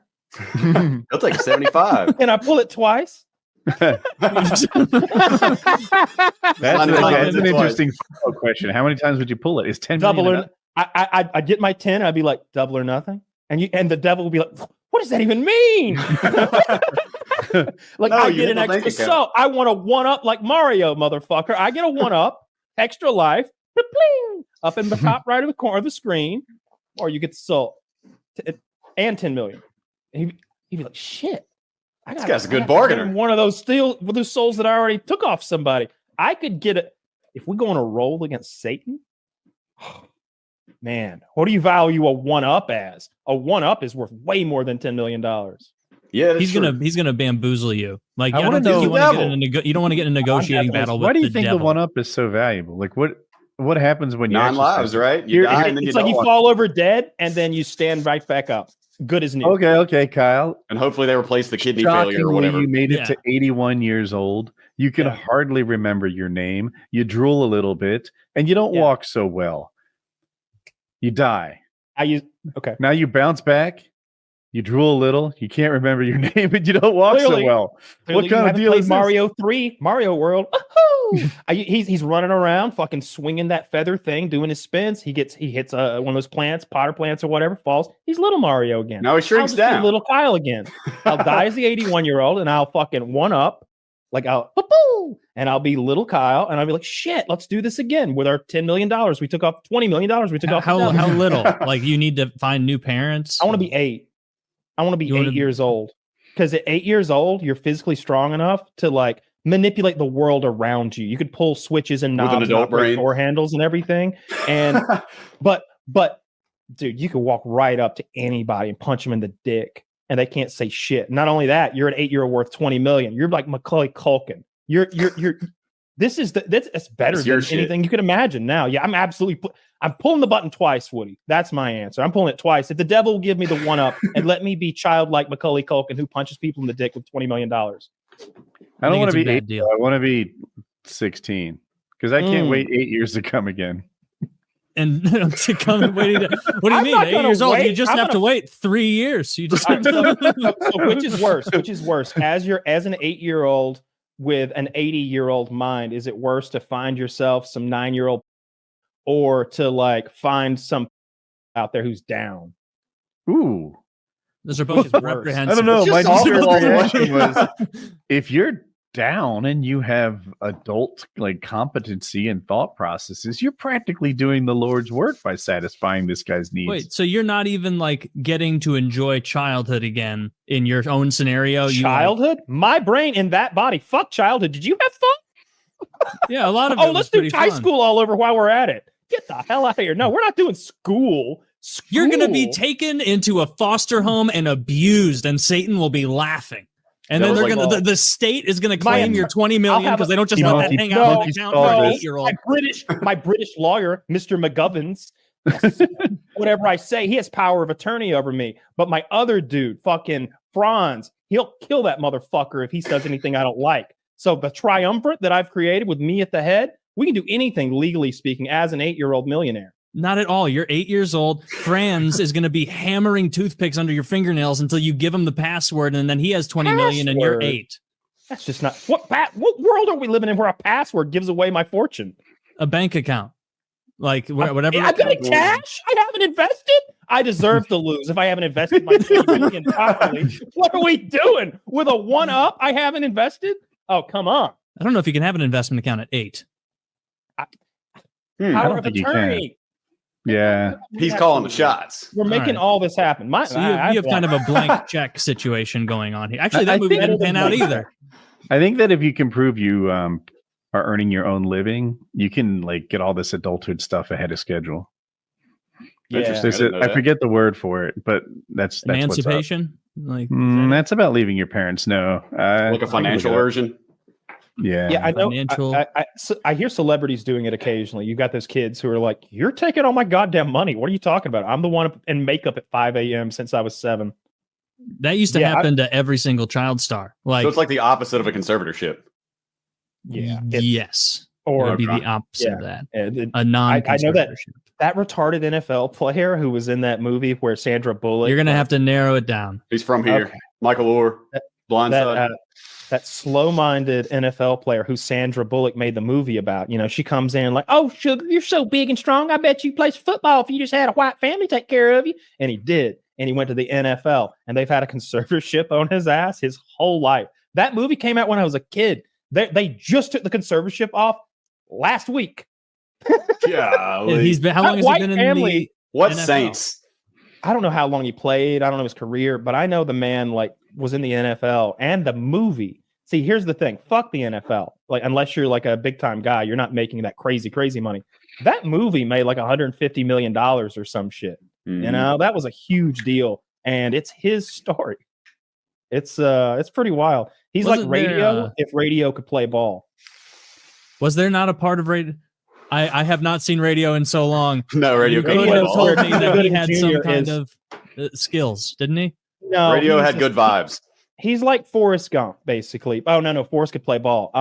He basically in radio, Cuba Gooding Jr. went full retard, and he paid the price. You know, that didn't do very well because he can't play ball. He's more of a mascot. It's like Rudy, except they never let him play. They just cheer and lift him up on the shoulders. He pushed a shopping cart around like a homeless person with like a ham radio in it. And that's what I remember the most. He had that ham radio. At that time, I thought Cuba was a good actor because I had seen Men of Honor with Robert Downey. I can't remember. It's where it's the true life story of Carl Brashear, the first African American Navy diver, and it's not like when you.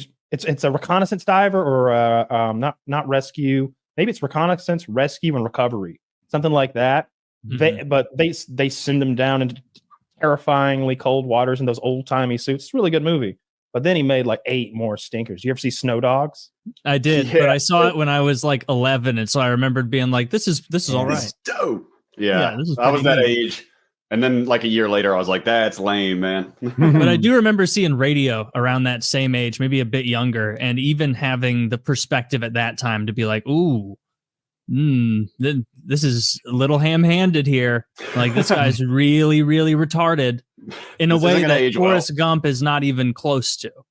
No, like Forrest had like a Some half sense. dozen pretty impressive skills. He was great at ping pong. He was pong. really fast at football. He did what is a baffling ultra marathon across the country, seemingly. Came up, designer, the smiley face guy. That was an He accident. was a Came up ship's with that. captain and a multimillionaire. You added He a was- book. so he was a Factor good in- investor and a ship. That was one of my favorite fisherman. parts of the story is that Forrest was the only shrimper who was dumb enough to be out shrimping in the hurricane. Yeah. So his was the only boat that survived because everyone else was lost at their, moorings or whatever. Mhm. And then now he owns the whole shrimp industry because he's the only one with a fucking boat left floating. I like that little part because it kind of made sense. Some of the other stuff, it's like, I don't know. Why are you buying puppets, dude? Dude, 3 weeks ago you were going to be a sword guy. How the Now mighty you're a have fallen. fucking puppet. Can you even do ventriloquism? Of course I can. No, I can't do ventriloquism. Yes, I can do ventriloquism very well, Taylor. I'm quite good at it. We're all incredible. At this. What? He has light up eyes? Of course he You're does. winning He's me Lord over. Satan. Look, the Why- dogs. Do you have multiple puppets, or do you just settle on the devil? Calm down. No, I've just got the devil. I felt like I wanted the devil because the devil could maybe say horrific things. Uh-huh. I thought What's that he would be gonna neat. say? Just devil shit. Just that sort of thing. Yeah. The dogs Make him are- say it. The dogs are terrified of him. The dogs are terrified of him. I get it out and just chase him around. It's great. That's a good normal thing for your dogs to be afraid of. Is The devil. a devil puppet? Yeah. Most well-adjusted adults don't care for puppets. I put it up on the bookshelf and it watches over me when I sleep. You can't just have a devil puppet. Like this is like if you got into World War II memorabilia and it was all Nazi shit. Like I just need the devil. I appreciate it. Maybe would you like it about an Japanese angel paper. and they could have like a conversation? Yes, I would. Well, then you prefer should that. get get the angel puppet then. I'm not buying We do a little- puppets. Come on, we'll do a little puppetry together. No, that's gay. All right, I'll get a puppet. They're on Amazon. That was Taylor's puppet curious. That didn't take a lot of convincing. I think that's like a $50-$60 puppet. wow, that's a big first step into the world, isn't it? Well, He dove in yeah, head first. I wanted the hat. I didn't know that. I Yeah, I get until it. I got my You wanted hand to in have there. a And I puppet, felt but you the didn't want button. to. You didn't want to appear foolish. When I found that.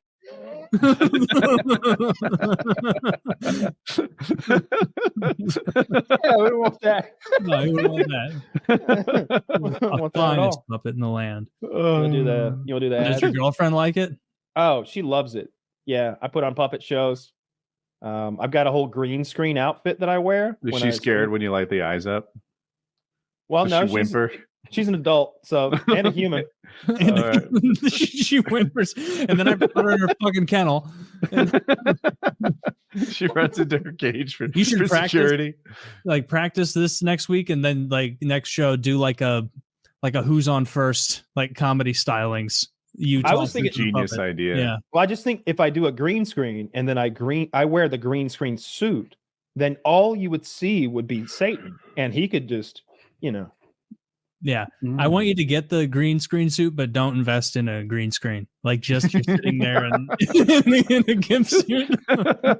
You can see your mouth moving behind it. Of course. You see my eyes. You see my eyes. Dude. Yeah.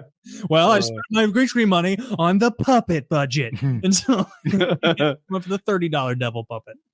Or maybe it was a monster. I don't Falcon. know. Maybe it was one of the demons I've been asking for a while. Me and Satan over there.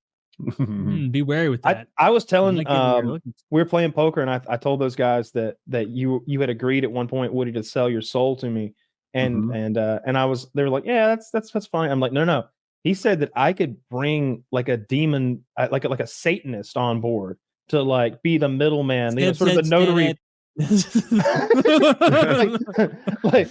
I would show up with like a demonic notary public, basically, like a guy to like. One? Yeah. No, a real one. A real one. My bad. I'm crazy. Yes, like I want him to do the real rituals or whatever. I want you to like prick your thumb and like maybe sign in blood or something, make an X in blood for us, and have a whole contract. And when I explained to them that you're willing to do that, they were all like, I would never do that. I would never do that. Everyone I've told this to, and again, just to be clear what the scenario is, a person who believes in the devil and worships them is going to show up with some old-timey fucking scroll and shit, and you are going to swear to give them their soul in exchange for something and sign in blood and give it back to them. And you have no reservations, not even a little. No. Imagine this. Imagine I had a quarter in my palm, right? And you were going to use all the satanic tricks that you could think of so that when I turned my hand over, that quarter wouldn't fall, right? Everything. You bring out a real Satanist, you sign in blood, all this. Do you think that quarter will fall when I turn my hand? Completely different scenario. We're not talking about moving quarters. We're talking about bargaining your soul, another intangible thing that may exist as far as we know. Yes. But if this thing had any power, he'd be able to keep a quarter afloat. No, if it had any power over material objects in our dimension, it would. But I'm talking about your everlasting soul if it exists, and we don't know if it exists. Yeah, you could be selling your soul for a fucking piece of pizza. We're talking about the thing that is you that might live on for eternity being sold to a demon who wants it. Confident that this doesn't exist. This isn't real. I'm not either. I think it definitely is. Like it's not. Oh, there's no soul. There's no magic. Your parents would never do this. Your parents wouldn't do this, and the vast majority of people throughout history believed in this stuff. Like, yes, that is true. I will admit the vast majority of people in history believed in spiritual whatever, because there's things that we the vast majority of people today believe in it. Yeah, most people today believe in that. It's carries over, right? They're from before they could talk, they were brainwashed with that. Look at Woody here. He knows something nobody else has ever known. Nobody knows today. Isaac Newton, a fool because he believed in Christ. Yeah. Einstein wasn't real. There's no way I would sign a blood contract with a person who was actually a demon fucking worshiper. Like I wouldn't do it with anyone. No chance. No way. You know, would you? I mean, I've heard you jokingly invite Lord Satan into your heart and soul, so you need to be careful about that too. Only joking. Are you like doing one of these, like under the table? I'm doing fingers crossed, and I would never, in sincerity, do something like that. Yeah, that's you making the crucifix to protect yourself. Yeah, the spirit worlds, afterlife, all that shit. It can't remotely be true. Wow. I mean, you are in the vast minority if you don't believe in any afterlife. The vast minority. So you don't think there's anything supernatural at all ever? Right. Like there's no soul, no spirit. When no you angels, die, the energy, the calories that your body has gets re-released into the universe. So you think we're only material, nothing more? Right. And I'm like wildly confident that there's nothing after this. I feel like even physicists aren't wildly confident about the fabric of reality. Like they're always talking about dark energy and dark matter. And like, what is it? And it's like, don't even think of it as energy or matter, and certainly don't think of it as dark. It's some stuff that we can measure but not quantify. It's a thing we can see but never touch, and it exists in greater quantities than anything that you can see and touch. And you're like, holy fuck, is there like? Well, that's worrying to me. Like and when you think like if a demon wanted to harm you, and like let's for the sake of argument say like demons, angels, religion, all that 100% true, like there would be no incentive for a demon to keep a quarter glued to your palm. What it would want to do is what it says they'd want to do in the Bible, which is convince you that it's not real and to live for yourself and to do whatever you want all the time. And then you awaken into the afterlife in hell because that's one thing that some movies do get right about, like the devil and demons and everything, and many get wrong, is like they aren't trying to bring brimstone into your kitchen and scare you to God. They would be trying to convince you that you had all you needed and your own faculties were the only thing you ever needed to rely on, and just keep living, get to the end of that life and it'll be nothing. And then it's not nothing. Like that would be the incentive for the demon, not to glue something to your hand like a he doesn't want to do a trick. magic show to give you faith. Yeah. He can't. Well, Or then he why would. doesn't God do a magic show to give you faith? Because then what would be the point of faith? That's not faith. That's knowledge. I mean, oh my God. It seems like we just keep making up rules along the way. No, to we're support defining a the word complete faith. lack of evidence. No, we're defining the word faith. Right? Like because there's never been tell you there's evidence a of this throughout all of I'm history not of mankind, but everyone believes in it, and that's why everyone believes in it. Well, I'm not trying to defend religion. I'm just explaining why you can't have faith with proof. Like that's Like that the doesn't work. purpose of yeah, Kyle's right. Like faith isn't faith if you're just watching a demon glue something to your palm. It seemed like before everyone had cell phones with cameras in our pocket, like in Jesus's day, he was doing parlor tricks all the time. He's turning water into wine. He's walking on water. He's doing shit all the time. Nowadays, we've rewritten it, and it's, oh yeah, you know what? You got to believe in nothing. That's what faith is. Not really. Like it's. I mean, he said like he was the final kind of revelation, Jesus. Like he was there and he was like, and I'm leaving. And No, I'm with you on the parlor tricks. The church I'm and go, 100% with you on the parlor tricks, and I don't believe. Just to be clear, I'm like 99% atheist on this, probably or agnostic at least. Like I kind of like the idea that maybe all those stories are based on something that happened. Like I don't know, maybe some fucking 4-dimensional being, like from the third body problem that Con Man. I mean, con man's most likely for sure, but then again, there's like stories and tales that match up from lots of civilizations that kind of look weird. Yeah. But what I would suggest, if there's anyone out there who has any sort of demonologist or Satan worshiping or soul notary public transfer experience or skills, if you've got, you better have a Necronomicon or some kind, like a book. You better have a book. I want a scroll. I want quills, and I want you to be, I don't want you to look like Susie Homemaker, like, yeah, we're Wiccan. No, get your fucking girlfriend's weird hobbies out of here. I want the devil man to show up. Not that guy that's talking about Gaia and the fucking earth spirit. I want a dude that wants to invite Lord Satan into his heart. He does it every night, every morning. I want someone who knows something about blood sacrifice. If we can get them on the show, I want to buy Woody's soul because I'm worried about my own, and I feel like if I've got his in my back pocket, I do not want to do a show with a fucking Satanist. That's disgusting. No, only I need him to. You really don't want to like be part of me buying Woody's soul? No, I want nothing to do with demons and Satan. No way. What's the trade-off there? Well, I think it'd be very entertaining, and I get Woody's soul potentially. What are you going to do? Sell it back to him when his life falls apart, Simpson style? No.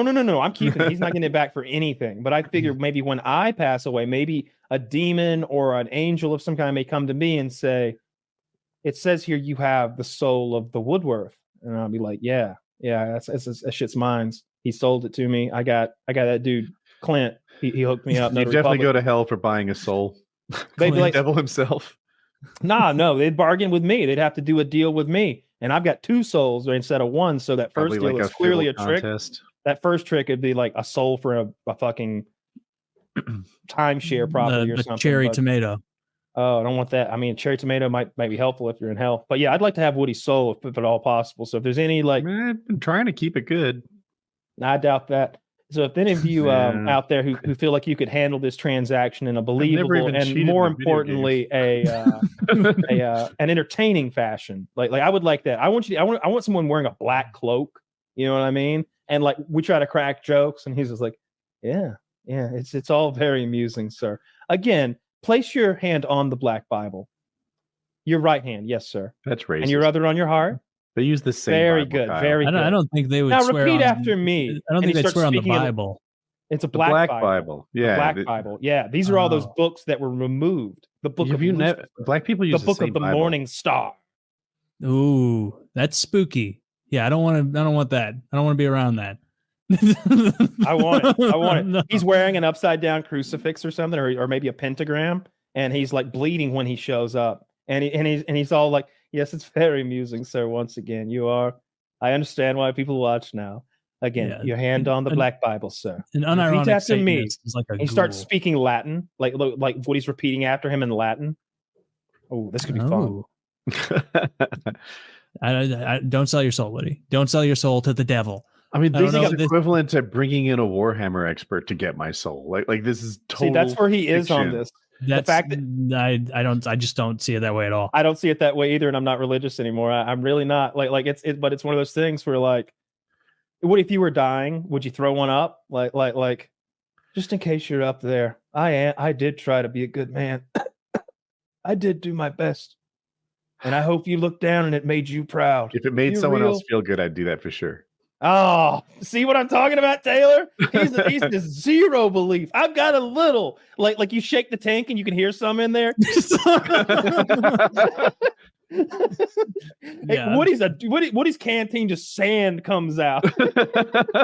Yeah, I've definitely got the Here you go. most of us. Here you go, Mr. Frodo. You can have some from mine. And there's just a little left in there for me.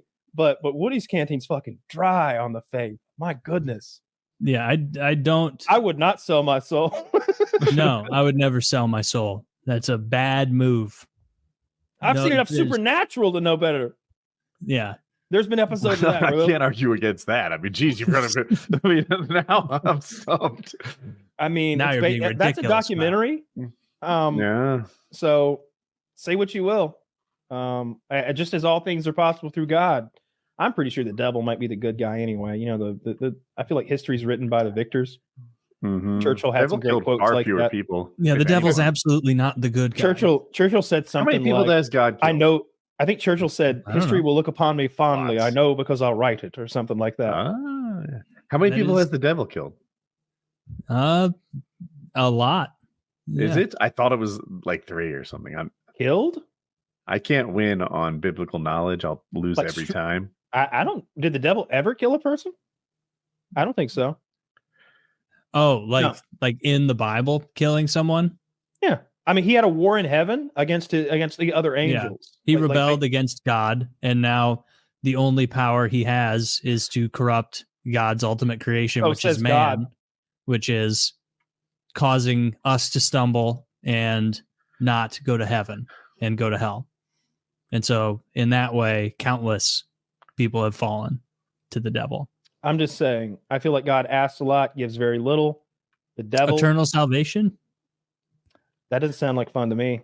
Eternal salvation. What does that even mean? Why didn't he promise like houses and like? Taylor, I'll give you hookers? eternal salvation for But at least I'll say this about the. No, I'll say you're this not about the God. I mean, if the you- Muslims you interpretation really want to risk is right, that? I might be.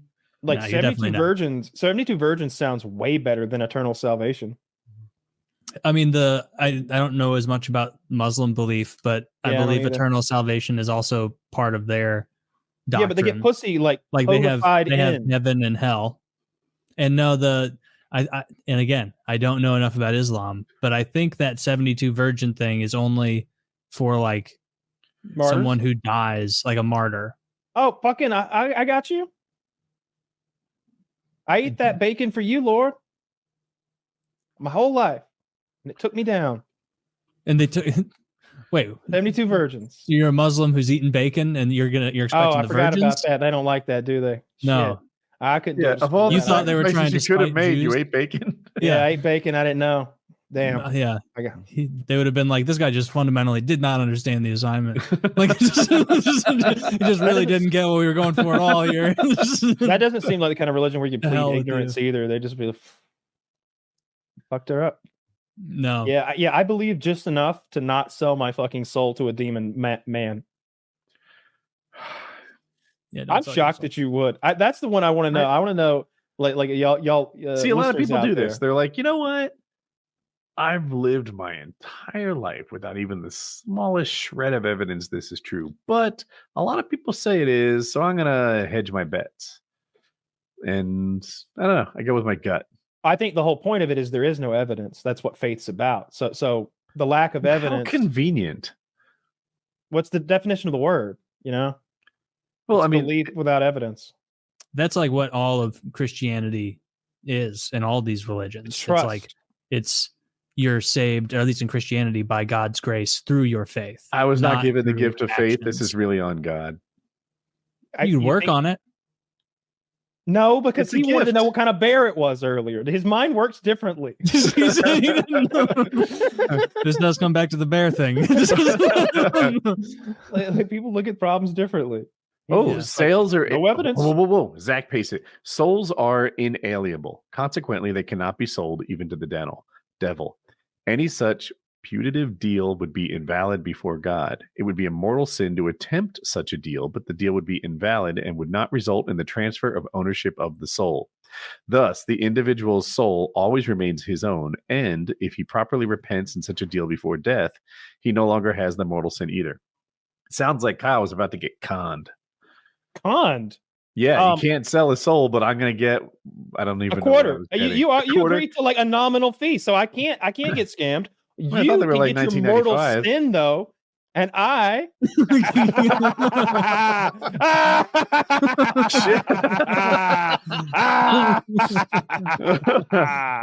This is the best proof I've seen of devil yet. I'm looking at him. I get your soul, Woody. Yeah, you can't sell him, I guess. You can't sell them. Not yours to sell. Yeah. Well, even if I don't get the soul, like maybe I can be a middleman for Lord Satan, just slide it across the table to him. I know I can't handle it, maybe, but I could just sort of like wedge it over. You're gonna go to hell to be a middleman. For all we know, hell is like the place you aspire to be a middle manager. I bet heaven. He like plugs your soul into some sort of God machine that's giving him all of his power, and you exist as some sort of energy slave for all eternity. And he's like, salvation for all eternity, my child. My battery, my power. And you're like, God's eyes flash a little, and you realize he's not the good guy. And Jesus is like the slave master. He's like walking, he's just a jailer. Yeah, I don't think so. I think that's retarded. And then but then someone the energy bubble next to you that's power him goes, don't worry. On the morn, Satan will come for us. He has promised this. And we're all down there like praying to Satan because he's the good guy. He didn't like God abusing humanity like this. See, God told us that Satan got jealous of mankind, but in reality, he pitied mankind because they'd been created to just be an energy source, to live painful lives, and then to die and be power. Satan for God. introduced sin to humans. Yeah, that's how it's not sin. Knowledge, right? It was the tree of right and wrong, or the tree of knowledge, or whatever. That doesn't sound like the tree bad of good thing. and evil. Yeah, the tree of good and evil. Again, it sounds like Satan was showing up and saying, "Don't be brainwashed. You've got to understand the master plan. First, eat this apple." And we're like, "Holy shit, you're right. Now you got to eat this orange." And then God showed up, and we never got to eat the orange of fucking truth and darkness, or whatever the fuck. No, they got in trouble because Satan tricked Eve into eating from the tree of good and evil. Again, that's God's version of the story. Yeah, I'm gonna go with God. Are you? Yeah. He named himself, He named himself God? Yeah. Well, who else is gonna do it? There was nobody around. I mean, he could have called himself the boss, or he does seem coach, pretty conceited, right? He could have been coach for the 10 Commandments about worshiping him. Yeah. No graven image, no God before me. My name in vain. It's no other gods. Dude's no got idols. a huge ego. Don't take the Lord's name in vain.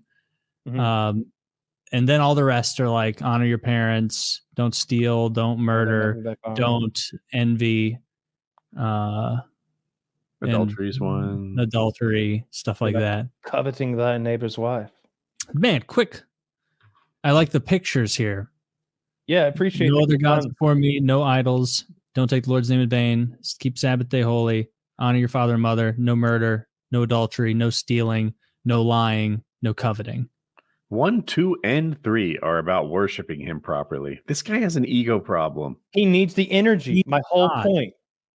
It's something about worshiping him is giving him energy, and he's using it. Sounds like he just wants a monopoly on the con man. That's a very matrixy interpretation, Kyle. I don't agree with it. I don't like it. I'm just a little worried that we're only getting one viewpoint on reality. I'm not gonna take Satan's word for anything. He's a bad guy. You know, I think you need to broaden your information diet. We didn't read his.